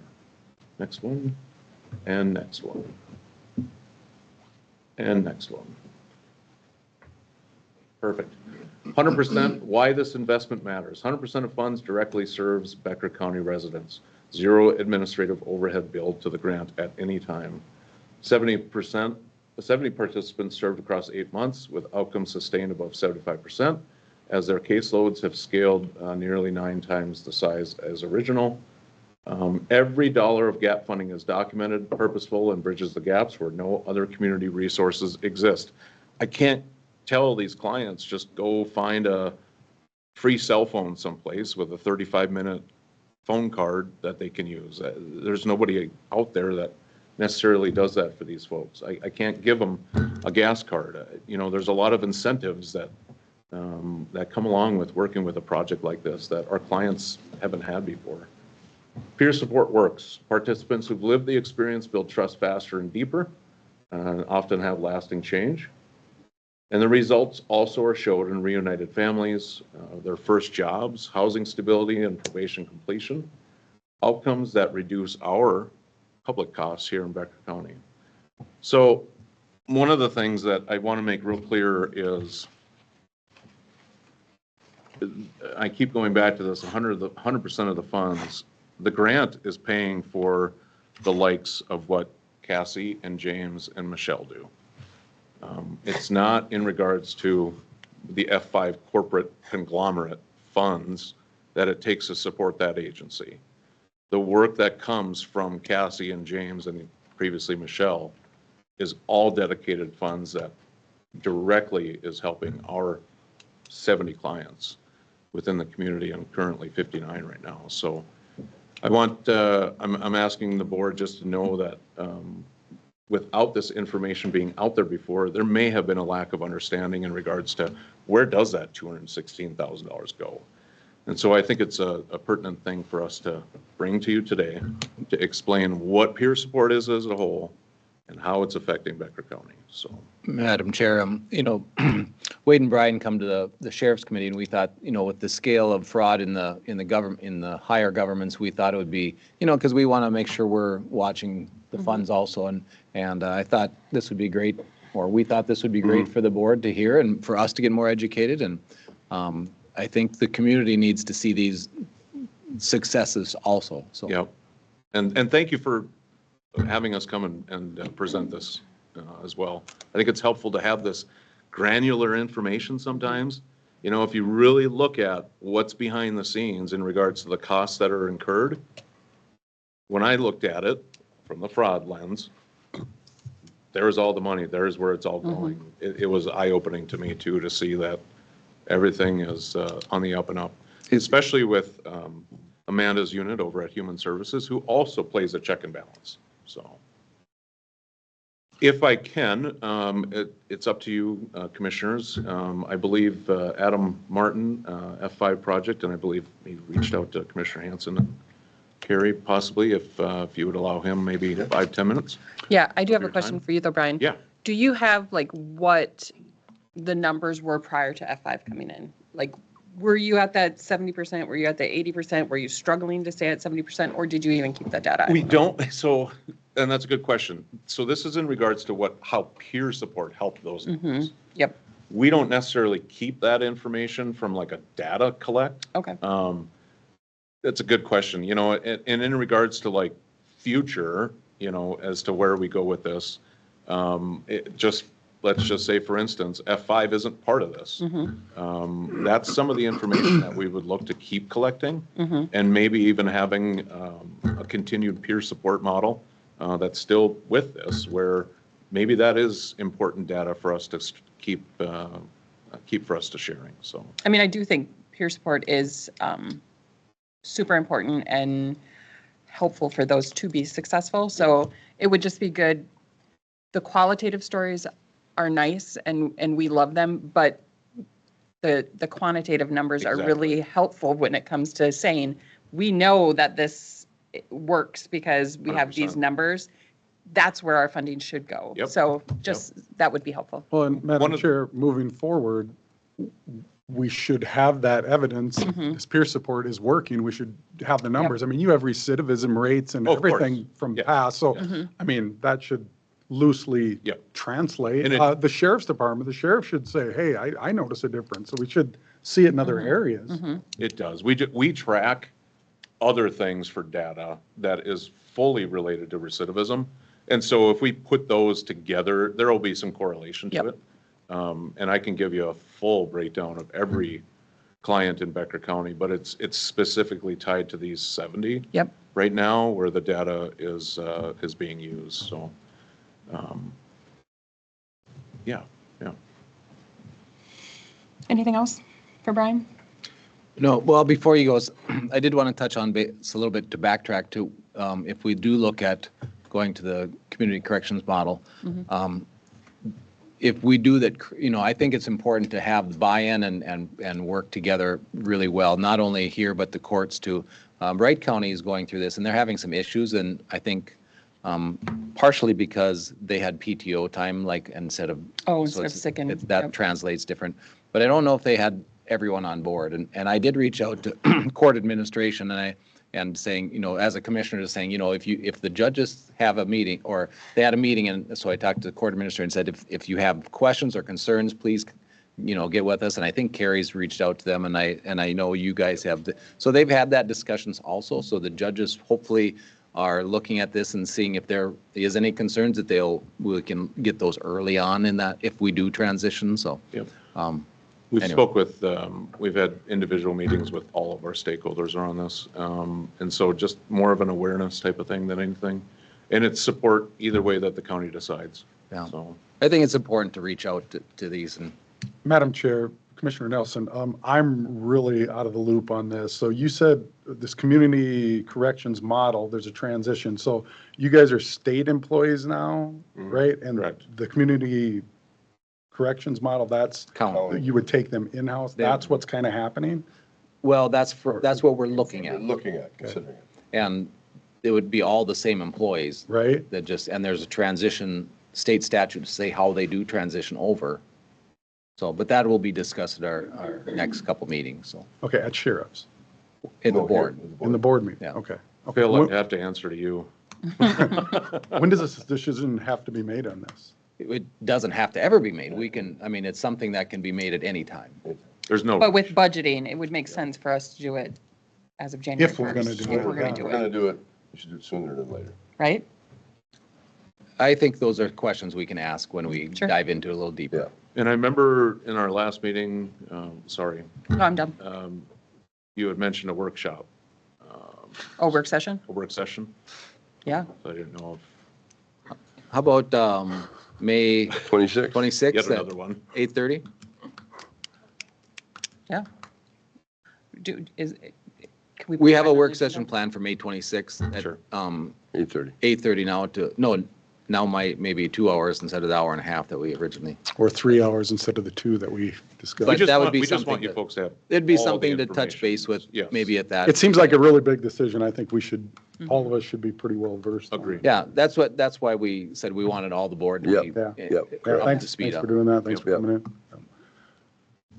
Adam?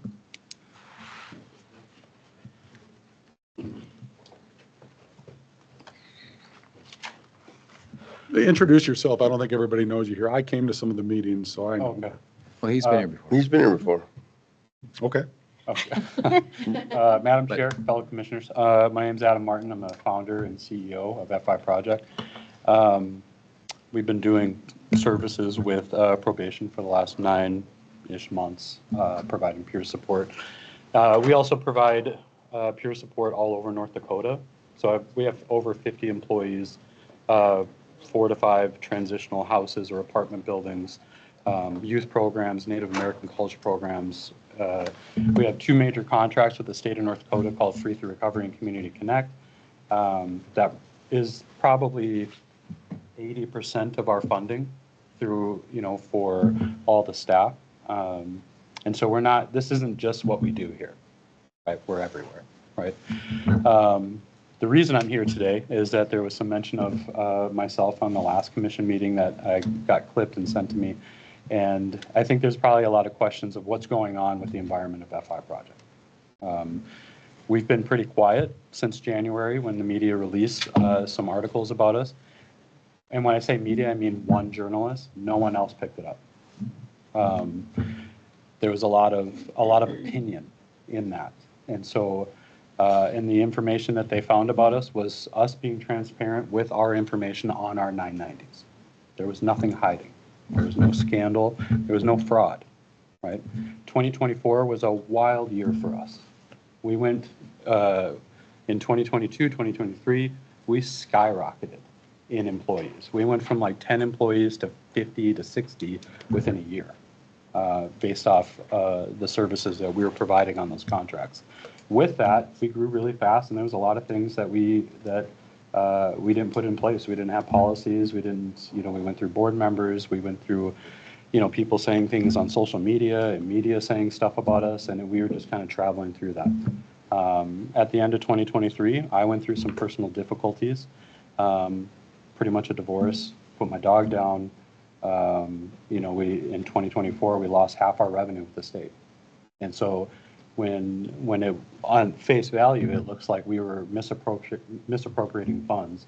And really, in reality, what it was is we lost 300 referrals and we lost half of our revenue. And I don't know if it was the right decision or not. We're still here today, right?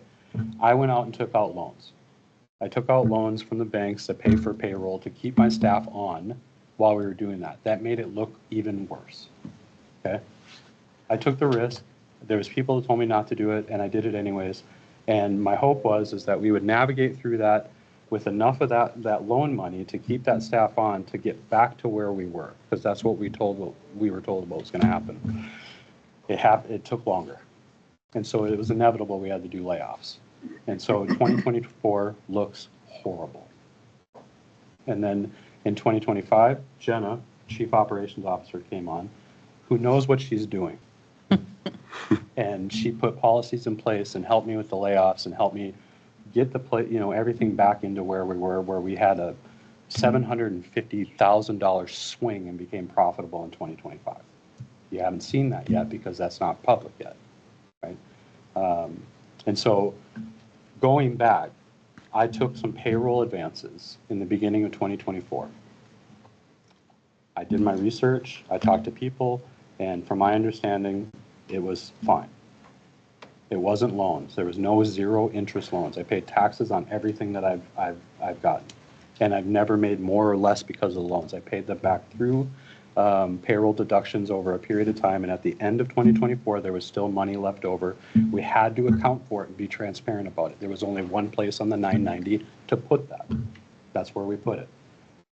At face value, people were being spoon-fed information about what that was, and they decided to write an opinion piece on me.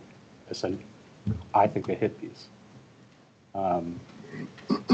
Regardless, looking back, I wouldn't have done it again.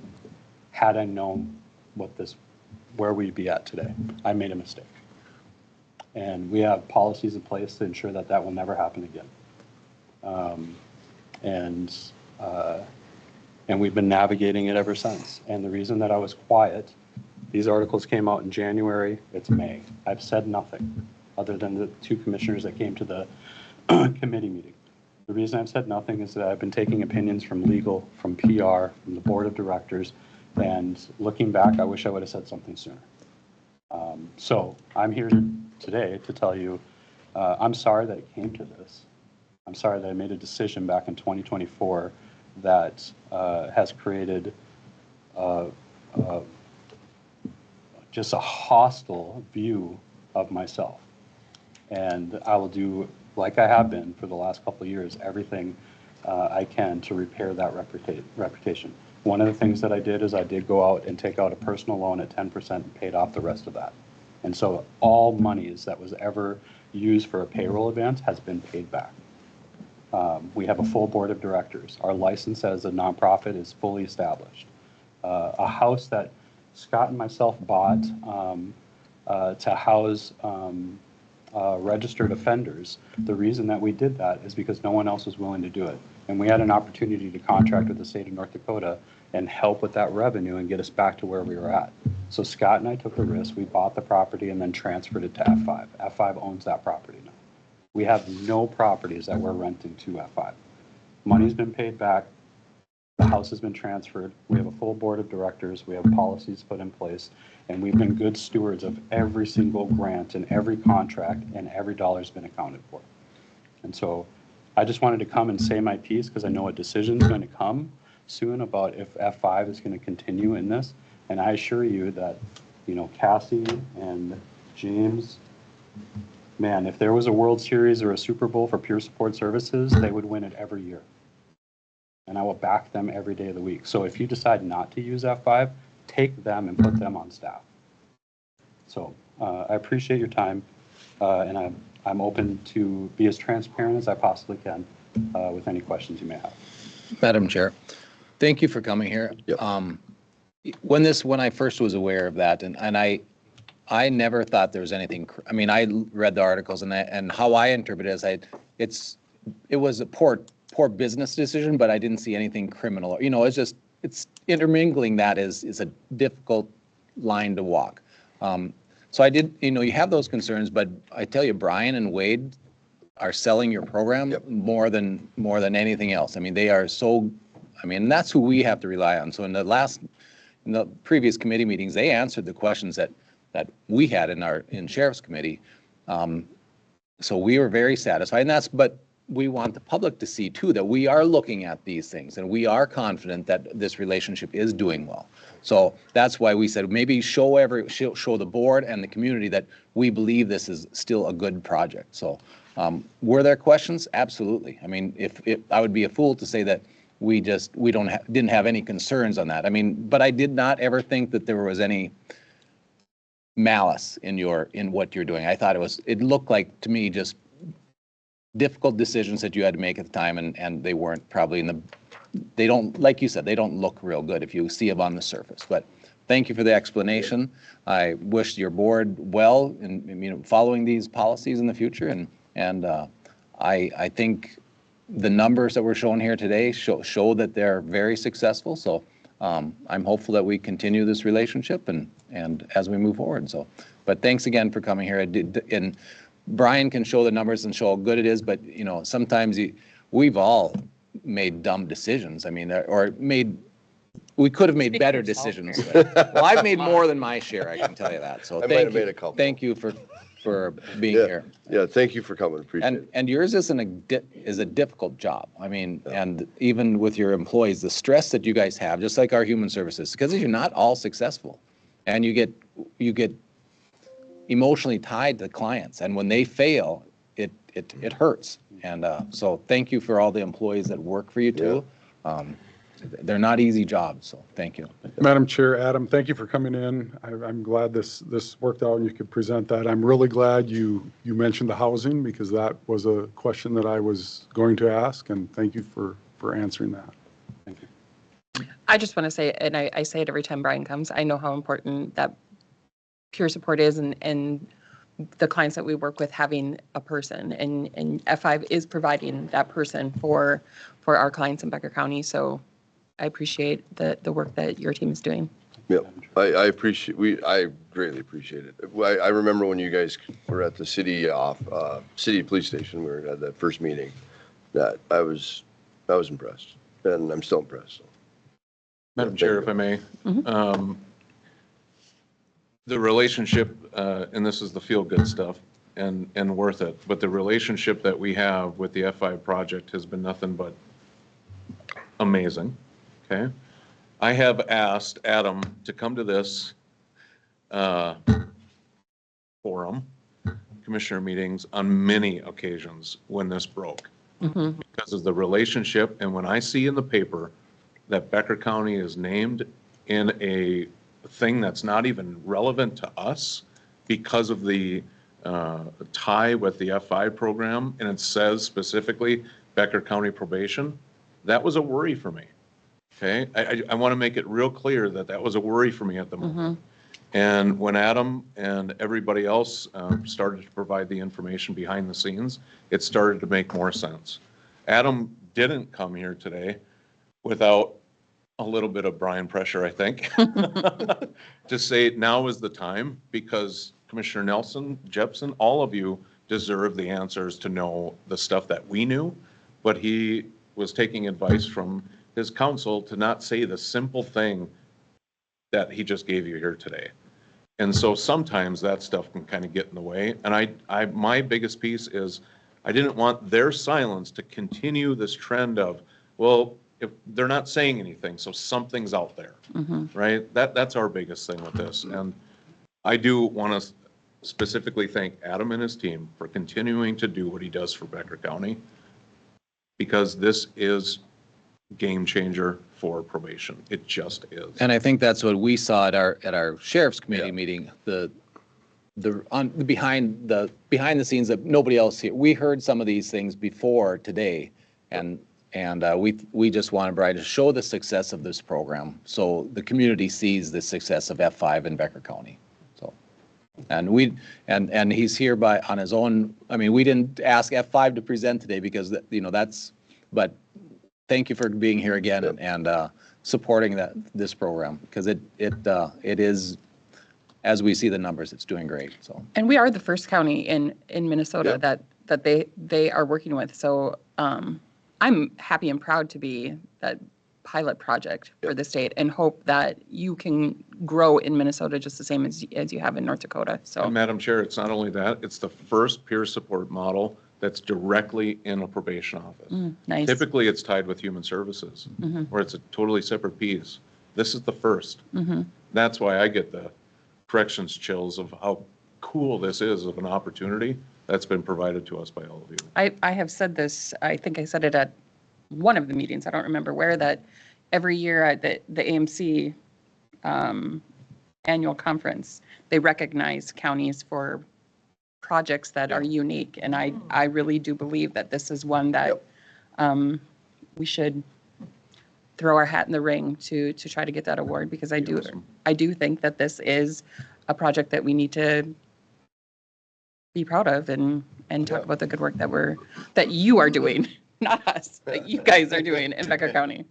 So, Again, Right. thanks, Adam. Yeah. I know it's hard sometimes to keep quiet, and not, not retaliate, Richard.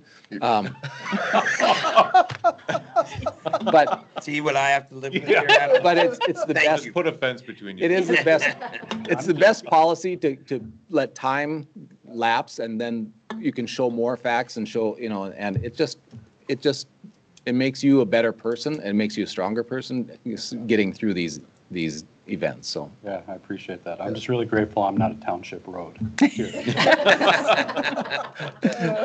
just causing controversy around here. Do you think 3-wire or 4-wire stencils? Say five, say five. Well, I'm going to go back to the last couple months. I have no opinion. Yeah. Yeah. Thank you. all. Thank you. Thanks. All right, Amanda, come on down. Want to take a break? Yeah. Or we're going to take a break. I would. We're gonna take a break. I would I'm- request to have a break, please. All right, we'll be back in 5 minutes.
Yeah, it's been 5 minutes. 6 minutes. All right. Welcome, Amanda. Do you need to get your water? Peggy, you have my PowerPoint? Just a quick one, okay. Well, I'm Amanda from Public Health. We've all met before and just wanted to bring this information, education, just to see if you have any questions. I know we've talked in the safety committee about potentially having a policy to have Narcan stored with next to our AEDs. So there's been some questions about that and what is it? And so I just wanted to just kind of go over that and see if you have any further questions. Next slide. So who can be affected and why does naloxone matter? So naloxone and Narcan, same thing. So I'll probably refer to it as Narcan in this presentation. What do you picture? So opioid overdoses can happen to anyone, all ages, backgrounds. We have elderly forgetting that they took their pain medication. We have children that get into grandpa and grandma's or mom and dad's medication and take it and overdose. So it's not people that are always doing illegal substance. It can happen to anyone. So How many pills would it take to have that negative effect? just depends on the person. I mean, if you have a prescription for one, if you happen to take one and then forget in an hour and take another one, would that, I mean, I have no idea. It would depend on your body weight, how you can metabolize it. Have you taken that before? What's your tolerance? So there's many factors, but if a child got into it, could be very quick for an overdose.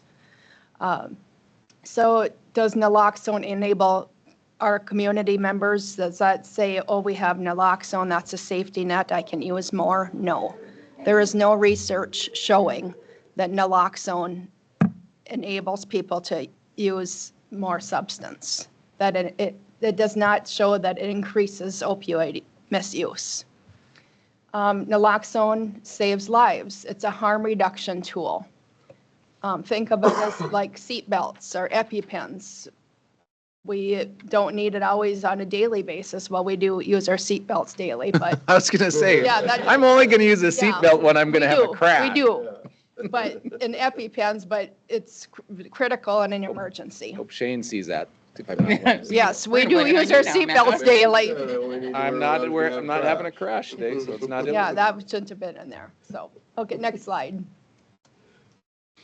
Just wanted to make sure you're paying attention. Drug overdose is the leading cause of accidental death in the U.S. So approximately 75% of fatal overdoses involve opioids. So since 2000, over 800,000 people have died from an opioid overdose. So about one person every 9 minutes. Do you see that number going down in the last Yes, yep. 5 years now? Is that? Yep, and we'll cover that on the next slide. So this doesn't affect everyone equally. So we could have someone of different color using at the same rate as a white person, and they would have higher likelihood for an overdose than we would because of the inequities. So that's important to remember too. Next slide. Minnesota statistics. Yes, we are seeing a 32% decrease from 2023, but it is still considered a public health problem. More are treated at the community level and not reported. So some of these numbers aren't even in the data of overdoses if they're reversed with Narcan. Next slide. So with the Becker County Sheriff's Office data and their permission for us to share this, it's helping to decrease fatal overdoses in Becker County. In the last year, the Sheriff's Office, along with White Earth, Detroit Lakes Police Department, Frazee, they responded to 29 overdoses. So that's a decrease from previous years. And we have increased access to naloxone, so it's decreasing calls for overdoses. It is proven to save lives. Next slide. So what is an opioid? So it's the type of drug that interacts with the brain and body to reduce perception of pain. Common examples, you have your heroin, oxycodone, hydrocodone, morphine, codeine, fentanyl. Next slide. So, and then synthetics are man-made substances that mimic natural opioids. It's cheaper to make. As you can see in the picture, these substances, the very little bit to cause an overdose. Fentanyl, it's 50 times stronger than heroin, 100 times stronger than morphine. We're seeing a lot of counterfeit pills have fentanyl in there, and people don't know it. And that's, you don't need a lot to have an overdose. So the synthetic opioids, are they illegal? Are They're are you illegal, talking yeah, illegal? man-made, yep. So fatal dose of that, of fentanyl, can be as little as 2 milligrams. So you can see in the picture, just very little fentanyl to have a potential lethal overdose. Oh, yeah. The fentanyl's the illegal. Yeah. Okay. Unless you're in the hospital and Heroin's also getting it. illegal. Yep. No, but I was thinking that it's the fentanyl that's the, There's always one. You're seeing that a lot with the counterfeit pills. Next slide. I was told in college that pure heroin is not addictive and it's not as harmful, but it's the impurities in it. There was a radical professor I had in criminal Wow, justice. okay. What year was that? 1990 or 88. I'll Google it. Okay. So what is an overdose? So when a person takes too many opioids, their breathing slows down. As their breathing slows, they become unconscious. That's when that's the important window to give them the Narcan, naloxone before the heart stops. Slow breathing causes oxygen levels to drop, starts damaging the heart and brain. Left untreated, they'll stop breathing, heart will stop. And then at that point, they'll need CPR. So hopefully that doesn't get to that point. Next slide. Signs and symptoms, again, unconscious, unresponsive, hard to wake up, slow, shallow breathing, difficult breathing, slow heart rate, skin discoloration, small pinpoint pupils. Next slide. So what is naloxone? So it's a medication that's been around for many, many years, and it actually knocks the opioid off the receptors of the brain and sticks to that receptor. So it removes the effects of the opioid on the brain. So the breathing can be restored. So it will have no harm on anyone if it's not an opioid overdose. So if I were to sit here today and take it, it would not harm me. There's no potential for addiction or abuse of Narcan. It's very rare that there would be an allergy. Of course, the benefit would outweigh the risk of an allergy. And it lasts for about 30 to 90 minutes. So they may need a second dose if help doesn't arrive by that time. Hopefully, the first responders would be present by that time. And it can be given for any age also. How much is a dose of Narcan? How much is it? Yeah. It's about $18 to $20. No. How much is the dose? 2 milligram. Okay. Yep. And two doses come in one box. Mhm. Next slide. So how to respond, try to wake them up, yell their name, gently shake their shoulder, rub their chest. First thing, call 911. Give rescue breaths, give naloxone. If they begin to breathe, lay them on their side, stay with them until EMS arrives. Next slide. So Steve's Law, it's important to remember that there's Minnesota Good Samaritan law and called Steve's Law in Minnesota. You're not going to get in trouble for giving it. They can't sue you for it. Someone giving naloxone faces no civil liability for outcomes related to giving it. This law encourages people to help. There's also criminal immunity, so a person experiencing the overdose and the person calling 911, they won't face charges for the use. So this law helps to encourage people to call for somebody to get help. They're not going to get into trouble. Next slide. So current recommendation, according to the American Medical Association and National Safety Council, it should be stored near AEDs. So that's where the question came up. I know Carrie in Safety Committee, it was brought up a couple times, maybe over the last year, to have a county Narcan policy. So looking at, would we want to store them next to our AEDs in the county buildings? And the current recommendation is yes, to have them stored next to your AEDs. And it is also part of CPR class now too. The 2025 American Heart Association updated their CPR guidelines to include opioid response and Narcan with the course. Next slide. And you might wonder, how would we store that next to the AED boxes? There is a storage box called the One Box, very simple. I would have some money in a budget, in our cannabis substance use prevention budget. I do have it in that budget line to purchase some of these One Boxes. And it has two doses of the Narcan in there, CPR, breathing barrier, gloves. When you open the box up, it actually is a video telling you the exact instructions of what to do. Madam Chair, I thought we had talked, you said that Narcan was free. I thought we had talked The about box, that. the storage box, this box. Oh, you're not talking about the product? You're No, talking some just to place put store it in, to put it on the wall when somebody Next to takes. the AED. Yes, if somebody takes it down, opens it up, it says, first take a deep breath. This is an emergency, call 911. Then it walks you through the exact steps of what to do. And it has all of your supplies in there that you need.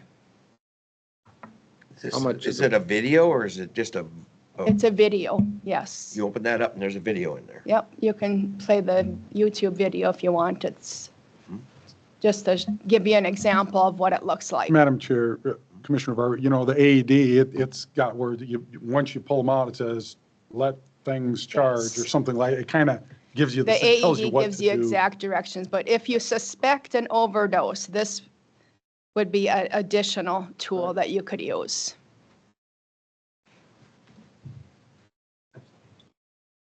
Will it play, Peggy? If it doesn't, you just open it up and pull the tab down and the video plays.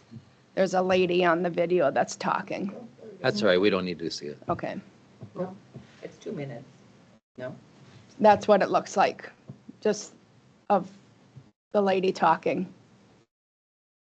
Not gonna be able to hear You it, can right? fast forward it a little bit and see how the stuff, the 2 boxes are in there, and then she'll pull that open and there's a video. And those boxes are $150 a piece. And there'll be a red tab on there so you can tell if it's been opened. It's easy to open. Madam Chair, Carrie, how many AEDs do we have campus-wide of all of our? I don't know the number, but we just bought a bunch to make sure that they were throughout the building. So if I were to quickly guess, I would say 20. Well, no, we have all the sheriff's department too. They already are stocked with this, so that's probably not a good example. But stationary, if I were to guess, I would say 20 something. That's a pretty good guess. Okay. Are the boxes reusable? The One Box, yes. Yeah. If it's been opened, then you would just Fill it back up. fill it back up and put the red tab back on. Okay. So when you're walking by, you can see that it hasn't been open for whoever's doing the checks with the AED checks. Yep, that's maintenance. Next slide, I think that's all I had. So that was short. But I wanted just to bring a background of what are opioids, what's an overdose, what's Narcan, how do we use it, what's the current recommendation for storing with next to AED, and what our next steps could be with going with the safety committee for discussion. Any questions for Amanda? Or suggestions for next steps? I would suggest put in a grant application to the opioid settlement monies for the For the boxes. boxes? Well, I do have them already under another grant that I would be able to purchase. Well, bring it through your committee. If Madam Chair, I know this has been talked about at the Safety Committee, and Amanda had already alluded to this. So if you're looking for next steps for consideration by this board, I would suggest that we look at the policy Yes. and vet that through the appropriate committees and bring that before the board, if that's, unless there's something different. Is it timely for the grant to purchase those? What grant? So our current cannabis substance use prevention grant, we have $2025 that rolled over into 2026 that we have to spend by June 30th. June 30th, I guess. So I think that I could go ahead and purchase the boxes and have them Well, I think we and need, be prepared for it, even if we don't have a policy in place. But I mean, there are 100 and Madam Chair, you better work on the policy Yeah. and have it all together before you spend the And- money. It's $3,000, but if we have 20 boxes, $150, but still, Yes, Fast track it, maybe. I think the policy should come before. you have till the end of June to purchase them, you said? yeah, June so 30th. we won't have a policy by that time. Sure you could. Why? Yeah, we can. Why wouldn't you? Yeah, okay. Yeah, no, I don't think it's, I mean, there's policies out there. We wouldn't have, Let me do some checking to see if I can get it into this 2026 grant. I can always do a revision of some, yeah, you and I can Yeah. have a discussion. Yeah. And again, I think the policy and the purchase maybe should go hand in hand. That's what I Yeah, would suggest. agreed. Yeah. Okay, Thanks, Amanda. okay, Thank you. thank you. all right, Steve.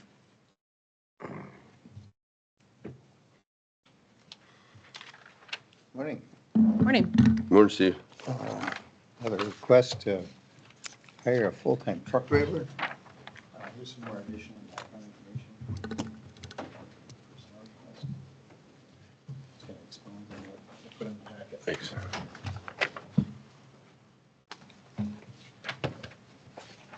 Thanks, Steve.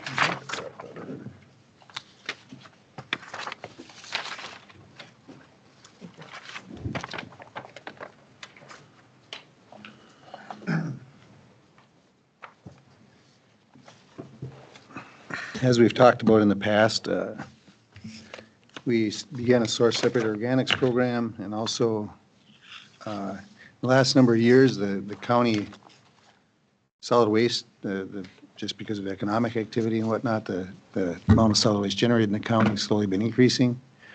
Also, the waste stream has changed. In the past, we used to have a lot more glass, paper, those types of products that were heavy. And part of our recycling program, the commodities we collect has changed. We get a lot more cardboard than we were used to. Same thing with plastic and metal.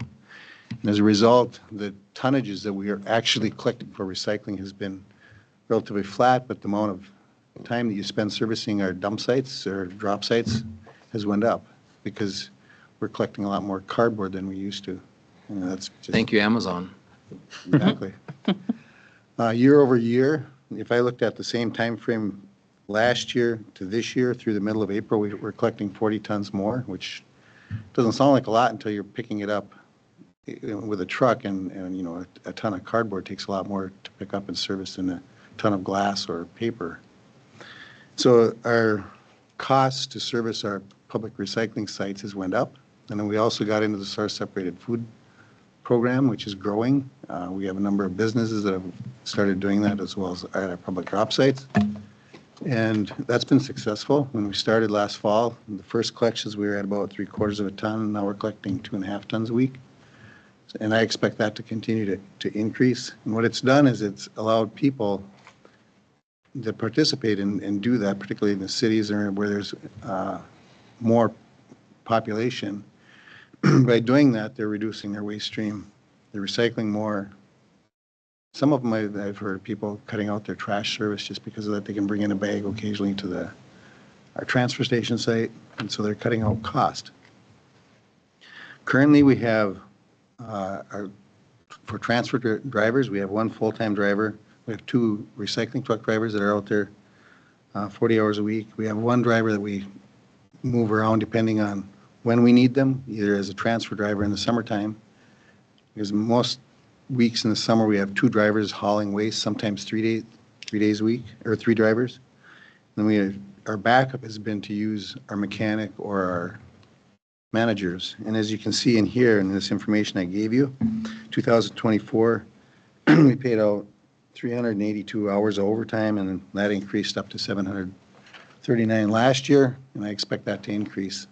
And it's part because of the way that our solid waste stream, where we dispose of it, we send about 11,000 tons a year to the Primary Resource Recovery Facility. That's capped. We can't haul any more there. We can haul some to Fargo, which is less of a haul. And we're capped there, both by trucks per day and quantity. So our alternative is to go to the Grand Forks landfill, which a one-way trip for 20 tons is 7 hours. So anything as we grow. A one-way? One way, down and back. Down, excuse me, one trip. It's roughly an 8-hour day. And so as the county grows and we have more waste, those transfer costs will continue to increase just because you have so much in labor. Now, with Madam Chair, Steve, the overtime, that's mostly in the summertime, I would guess? Yeah, you also get it in the wintertime around your holiday seasons when it's busier. Okay. Yeah. What I would expect to see, so we've had requests from Cormorant Township and folks down in that area where there's more population, it's more congested down in that area, to expand the organics program down into that area. But before we expand down into that area or outside what we're doing now, I'd want to make sure that we have enough staff time to be able to do that, which is why we're requesting another full-time position. And there's a question about how we'd cover these costs. Well, if we have the staff person, we'll be reducing overtime. A lot of your costs to cover the transfer costs is already built right into our fee structure. So when we charge people to dump at our transfer station, we charge them so much. So as that waste stream goes up, we have additional revenues to cover the cost of transferring disposal. Same thing with recycling. With recycling, you don't really make money at it, but it's a cost. You're reducing the net cost, and you do get some revenue stream from cardboard and some commodities. So I guess my request today is to. Well, I think you could argue that while it doesn't make you money, it costs you less money to recycle it than it would be to haul it to Grand Forks. Correct, absolutely. So So I'd like to. Madam Chair, I'll move to approve Resolution 5261B for a full-time truck driver for solid waste. All right, I have a motion. Do I have a second? I'll second. All right, any further discussion? So just a couple other things other than the obvious things here. I mean, it just, John, our manager, John and Stan are our backup drivers. I mean, there are managers that are supposed to be on facility. When it gets busy, someone's sick, whatever, they've got to get in the trucks and go out and do some of this stuff. And I've seen both of them in trucks. We can only do 2 loads to Fargo a day for our garbage, our MSW garbage. I don't know if it's 7 hours down and back to Grand Forks, but all of our overflow goes to Grand Forks. It's a longer trip. So I will be supportive of this. I just got one question. So the organics grant, we're trying to expand it to some more townships, which is fine. We're good. Does that grant going to cover that? It won't cover that. Okay. No, we talked about this in committee going into 27. We're going to have to be looking, we'll consider a fee structure that might be tied to it, something similar to our cardboard program or some of the other ones to help cover that those. So like right now, if a business asks for a cardboard dumpster because they produce a lot, they get charged a little bit for that. We Yeah, hope I to know. integrate that somehow, 27, 28, into our organics, once they see the value of it, so we can recoup some of that cost. That's the idea anyway. Because no matter what, it would be less, the organics would be less than what the solid waste would be, because that's, Well, it's an advantage to the county to do that, I guess, not to the businesses. It's a, Cost Well, the it businesses would money. be, Dave, because we're gonna do it a little cheaper, so Yeah. normally that would be Yep. part of their That's true. garbage. So we're gonna, so it will be advantage to them too. Well, in the bigger picture, it's going to be an advantage to everybody. It doesn't fill up our No, sites as much. I'm just concerned with all the rising costs of everything. It's Yeah. another cost. Yeah. That's, So I just don't want people to stop doing it because they got to pay for it. sure, absolutely. Yeah, And that's what's happened with some of the cardboard too. Because I'll be honest with you, it's cheaper to throw it away. You build that into It's your. not better. No, no, there's always a cost associated with it. Yeah. well, what is the right thing to do? I mean, that's That's why what the I mean, garbage yeah. cans out there Yeah. with the source, we have source separated, the big blue bins, but then we went with the one, with a one stream or. Single stream. Single stream. I mean, that's so people can throw all the recyclables in one container. Well. Except we- glass. Except glass. Except glass, yeah. But we've got to sort that up there. If everybody would put it in the bigger blue bins, that would be much better and easier for us. So, I mean, we are trying, we Yeah. want people to try back too. But No, I I get it, realize I there's a get it. financial component. it, yeah. I mean, there's always a financial component to it. okay, we have a motion and a second. Any further discussion? All those in favor say aye. Aye. Opposed? Thanks, Steve. Motion carried. Thank you. Thank you. I just think, Madam Chair, as a society, we have to try to use less garbage. I mean, Yeah. we are terrible. And remember way back when Brian Berger was our administrator, he was conversing with some from India, and they said, they had the conversation, they just don't produce the amount of garbage that like we do. And it's just, you start looking at your garbage and how can we have a garbage bag full every day? It's like, I'm as guilty as anyone. It's terrible how much we use. But Yep. change our mindset. Yeah, a little at a time. Good morning, sunshine. Good morning. Hi, Kyle. You want to do the feedlot gentleman first, or? Sure. Yeah, let's, or- Yeah.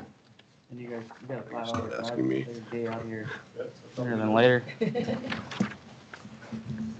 What number is that? it's number 4. 4, I believe, isn't it? Feedlot app, okay. Pull a couple up if you want. Sure. I think it's page 60. Want to step in anything here. Oh. But this is. Just in the voting, just discussion. I think they just set up a public hearing. Okay. So 59. just a little background here. I have Henry Johnson, Jordan Graham, and Matt Johnson with me here to present on 2 proposed feedlots. Both of these feedlots are permissible. They're under 1,500 animal units located outside the shoreline. One is 949 animal units, the other is 820. The one will be located on a 10-acre parcel after a subdivision. That would be Atlanta, I believe. Correct. And Riceville will be located on, how big was that parcel? Was there a split there as well? It'll be 20 acres. 20 acres. So with that, I'm just going to open it up so I can give you a little bit of an overview of what their projects are. Yep, I can go first. So Henry Johnson, I'm here as a representative of Northern Group LLP. That group is representing a 1,200 head sow farm that'll be located in the Riceville Township.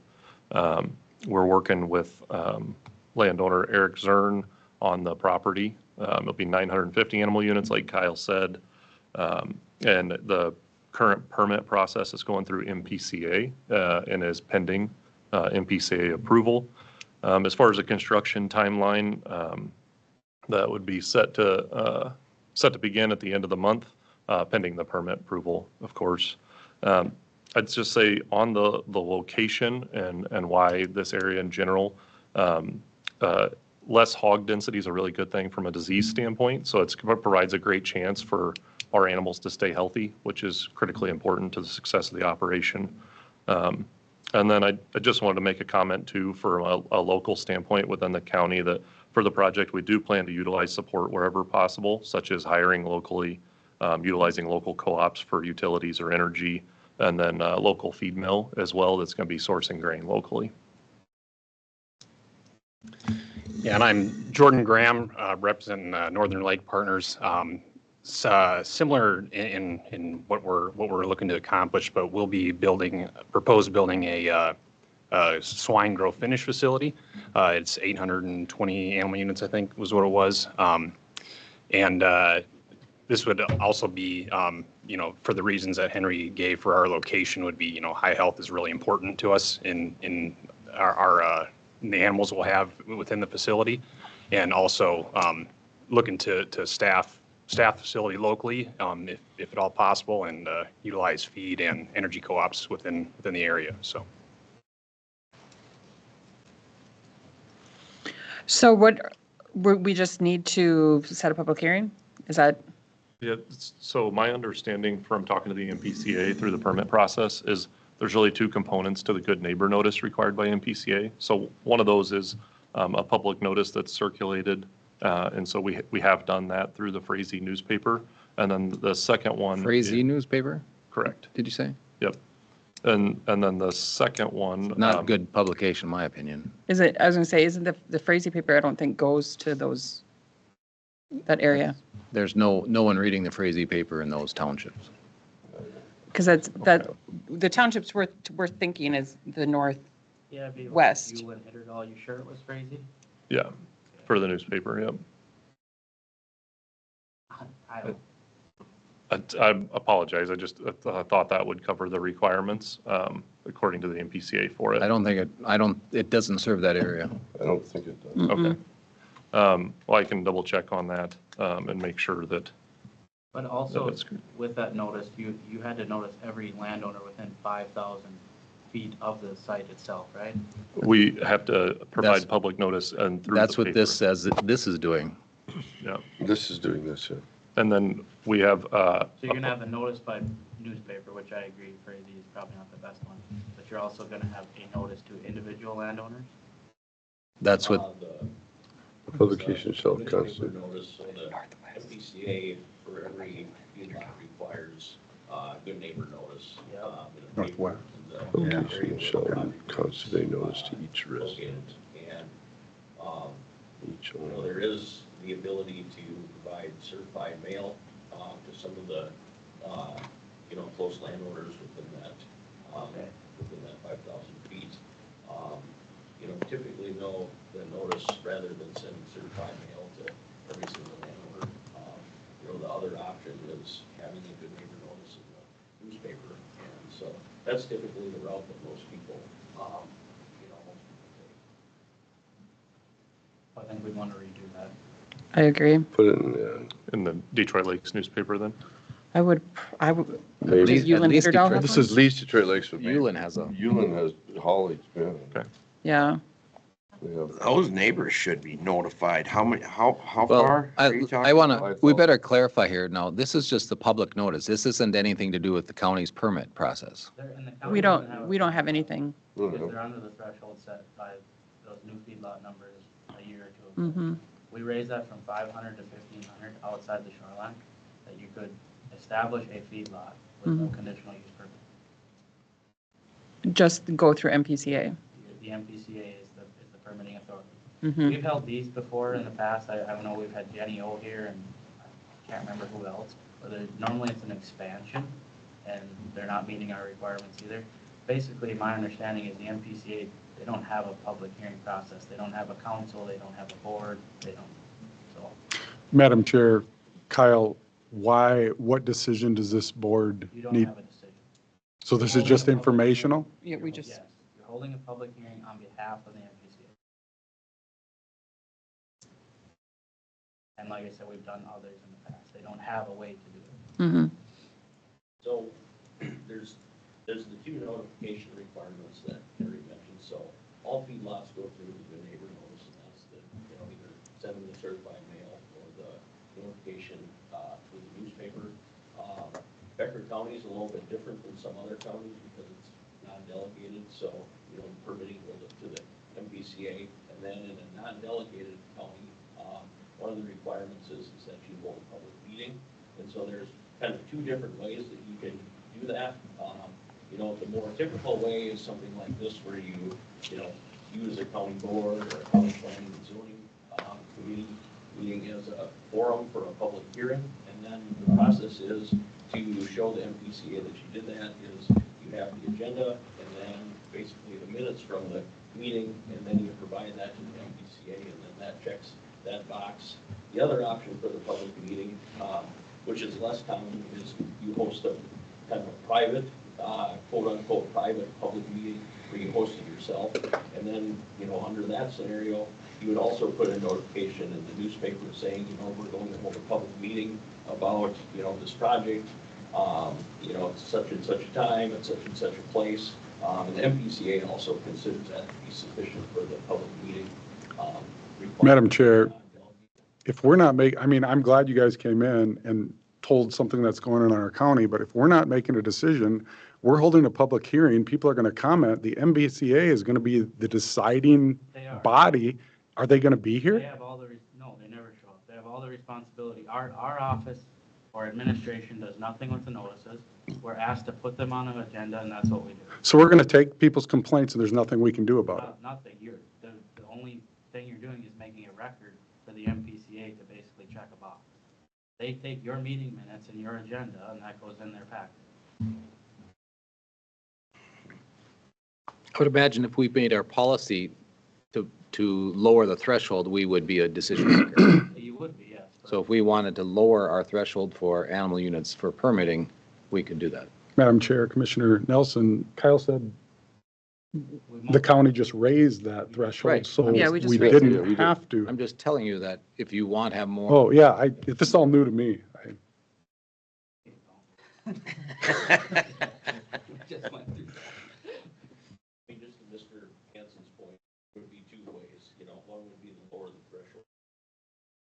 Mm-hmm. Or, go through whatever process there is to become delegated, and the MPCA authority, would flow down to. We'd have a feedlot.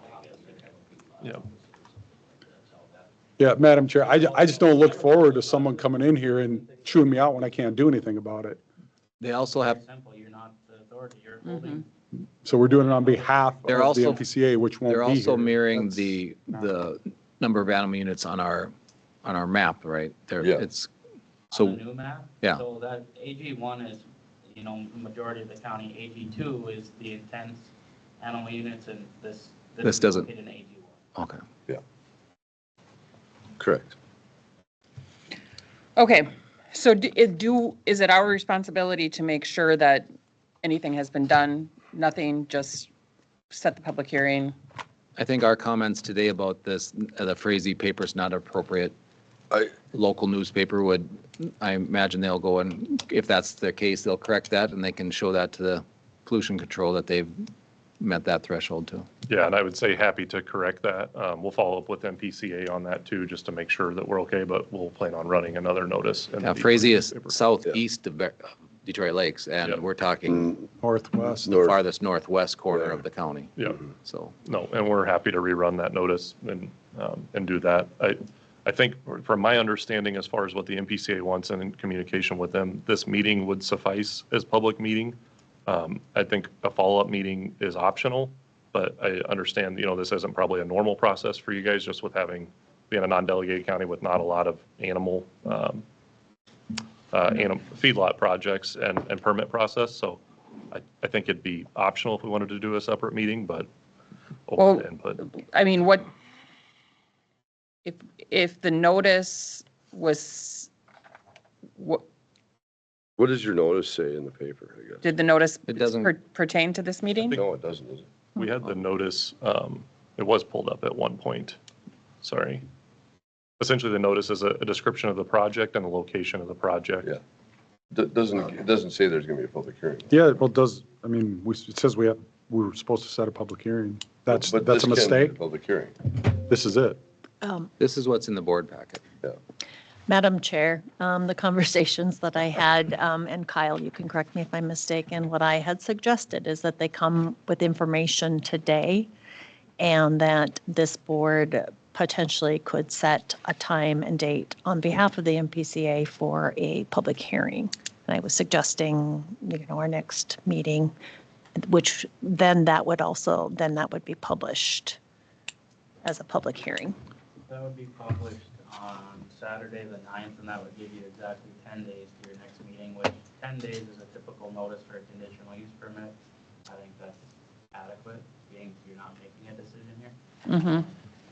Yeah, we actually, well, we don't have a decision to be made, but this is not, I want to check our agenda, but was this, Madam Chair, Commissioner Nelson, it says, we approved an Set a agenda public that hearing. says we're going to set a public hearing, so we, just, that's what Should I'm probably saying. do This that. is not a public hearing. correct, we need to set. And that's the conversation, that I had too, because, when you have a public hearing, public expectation is that they get notice of that Yes. actual opportunity to speak and say whatever comments they're going to say.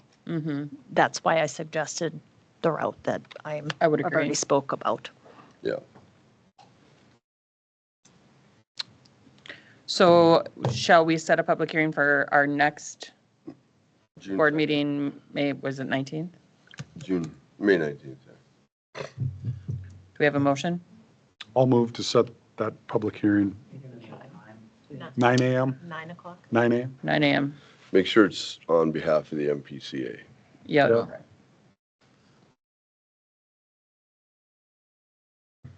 All right, do we have a second? Second. All right, any further discussion?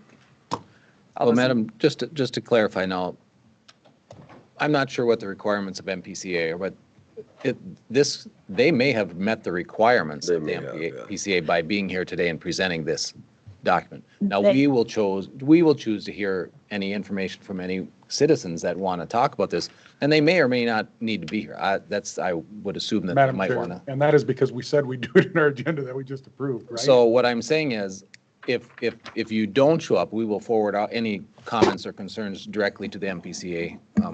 So I'm just, because I recognize that your obligation may be met once you, It might be met Leave here. right now, yeah, when you leave. but we are going to have a public hearing, whether you're here or not, to discuss this, and we'll forward those. And that's basically the discussion we had prior to this, is because they're under the assumption that they've met their criteria. So I said, well, if you want to pull these minutes and pull this agenda and give it to the MPCA after this, and they say you're fine, there's nothing this board is going to, I don't think they're going to call and say, No, we will forward, though, about the newspaper, and we'll Yep. forward the comments and concerns of the citizens that we hear from. I mean, I would say if we're calling this a good neighbor, whatever, my suggestion would be to come, because it would be very good and neighborly if you held a public hearing, but weren't here to 100%. hear the Yeah. comments, I but think the PCA probably should have more involvement. Like, Agreed. if you don't Yeah. get much answers, it's kind of like, well, that'll work. And it's like, well, probably sending a delegate here with us. Mhm. They never do that. But you send them money, right? Madam Chair, and again, I know we could talk about whether or not this meets the threshold or not, but my suggestion was to take it another step, and I don't Yep. think there's any harm in doing that, and I think this board should do their due diligence in doing that. Yep. Okay, so I'm guessing May 19th is for both applications? Correct, yep. All right. Any further discussion before we vote? All those in favor, say aye. Aye. Opposed? All right. Notice is set for May 19th at 9 a.m. on behalf of MPCA. Thank you all for your time. Thank you. Thank you. Thanks for patiently waiting. Yeah, absolutely. Do you have an opinion on wire tensile fence? I don't, Gordon probably, not a fan of building fence. Okay, next up, let's start with the Planning Commission recommendations. From March 25th, it's Vertical Bridge on behalf of Justin Ashtonwitz requesting a conditional use permit for a 260-foot guide tower with a 9-foot lightning rod. And then if you would consider two conditions, one being after this approval, they file a copy of Natural Environment Protection Act study with our office prior to any erection of the tower, and then also a financial guarantee, which would be to ensure that we have the sufficient funds to remove this tower if we ever need to. And that would be a financial guarantee of $67,500. And is that a financial guarantee by Vertical Bridge or? Yes. Okay. How long is that financial guarantee bond supposed to set there? The ordinance does not say that. It says an acceptable financial guarantee equal to 1.5 times the estimated cost of removing the tower facility and restoring the site to its original condition. The estimated cost shall be determined by the Becker County zoning administrator. So there is no timeline on it. Okay. So, Are these lit? Are they high enough to be mandatory lit? I would have to assume, yeah. There was a thing in there that, yeah, they had to be approved by the air traffic. FAA. Or anybody, yeah, the FAA. Right, but are they, I mean, even if they're not required. You want yeah, you can make that a condition.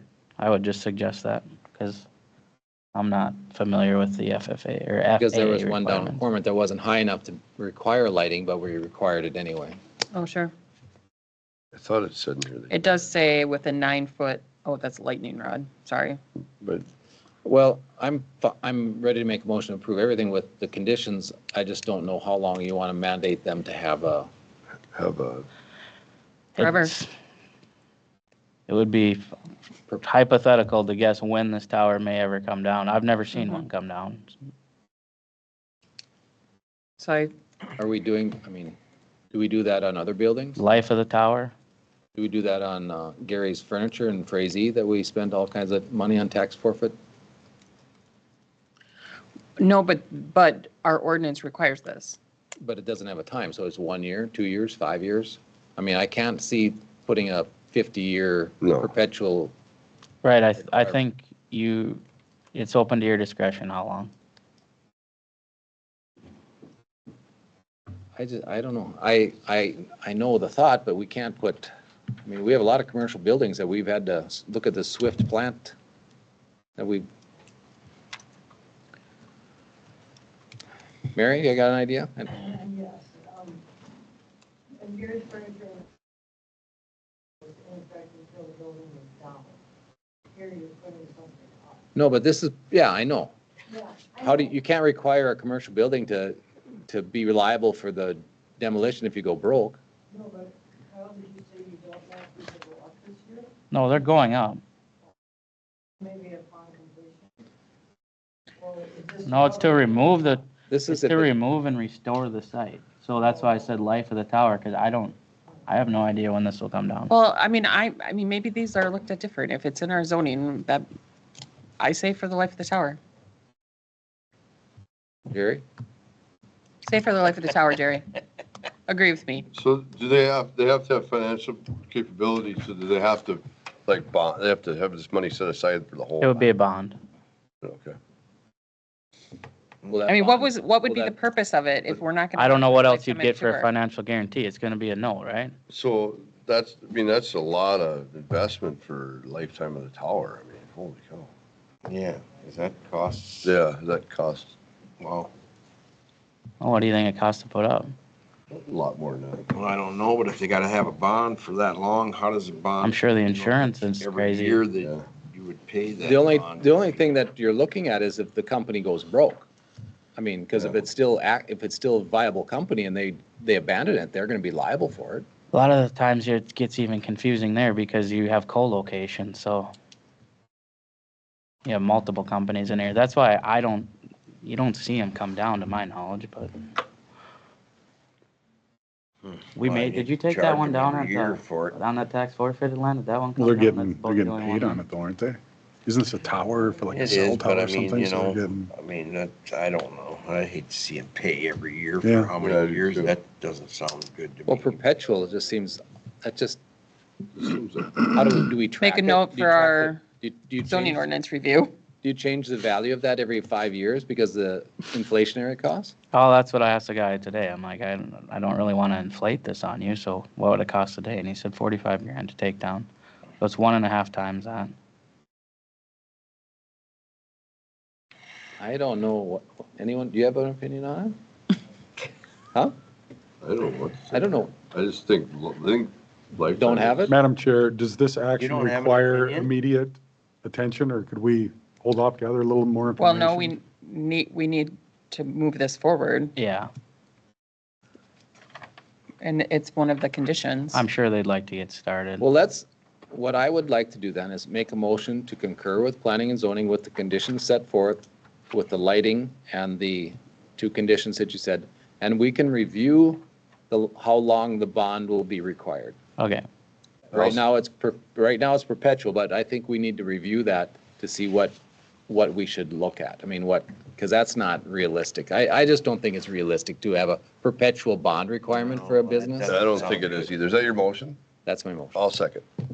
All right. Motion Kyle? second. Kyle, did you have a comment? Yeah, look, let's put a timeline on that renewal so then it automatically comes back and we don't have to notify everybody for an amendment to this. Give me a time frame. Let's set the review the bond requirement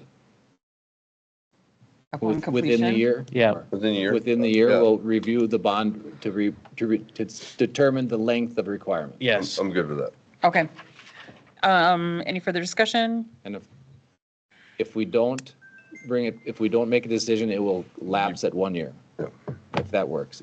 Yep, I'm good with that. 1 year after completion? If we don't extend it after 1 year, it will be, Gone. That requirement. the requirement for bond ongoing would be eliminated. But if we can extend it anytime during the next year after we get review. I'm good with Is that. that reasonable? Yep. I think it's reasonable.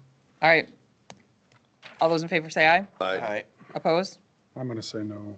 All right. I, Motion You carries. don't want the tower? I don't have enough information from, and you guys have brought up several more issues. I'm looking at it here. Well, we have I a guess year I'm to determine whether we want the bond to continue or I'm not. a no. All right. Motion carries. Second applicant, Vertical Bridge, on behalf of Stephen and Leah Limburner, requesting a conditional use permit for a 190-foot self-support tower with a 9-foot lightning rod. I would just suggest those same three conditions. Okay, make a motion to concur with the same conditions as the previous, with the same timeline for the bond requirement. I'll second. All right. We have a motion and a second. Any further discussion? All those in favor say aye. Aye. Opposed? No. Motion carries. The last two items I have for you are an RFP submitted by Apex Engineering. We had went out for one prior to the spring. It was advertised from March 14th to April 13th. Apex submitted the sole response. There's also some comparisons there that I received from Jim Olson just to be used as benchmark For price. comparisons only. Okay. This will be a first for us, so we're not really sure on, how many hours each one will take. I guess, number one, it'll depend on where it is in the county and then probably the magnitude of the project itself. We're going to be looking at retaining walls majority of the time. If you recall, between 2 and 4 feet, they submit their plan to us. That plan can be created by anybody, and our engineer reviews it. Over 4 feet, they have to submit an engineered plan, and our engineer reviews it. Are these pass-through then charges? Yes. So It'd be the current application fee for land alteration is $100. It would remain at that, and then it would be the total cost accrued passed on to the applicant, unless, for instance, I mentioned in finance, say for that Prairie Lakes investment application during the tech panel meeting, if we wanted an engineer at the table, then we would be accruing that cost for professional services. The majority of them that you're going to see would be a pass-through cost.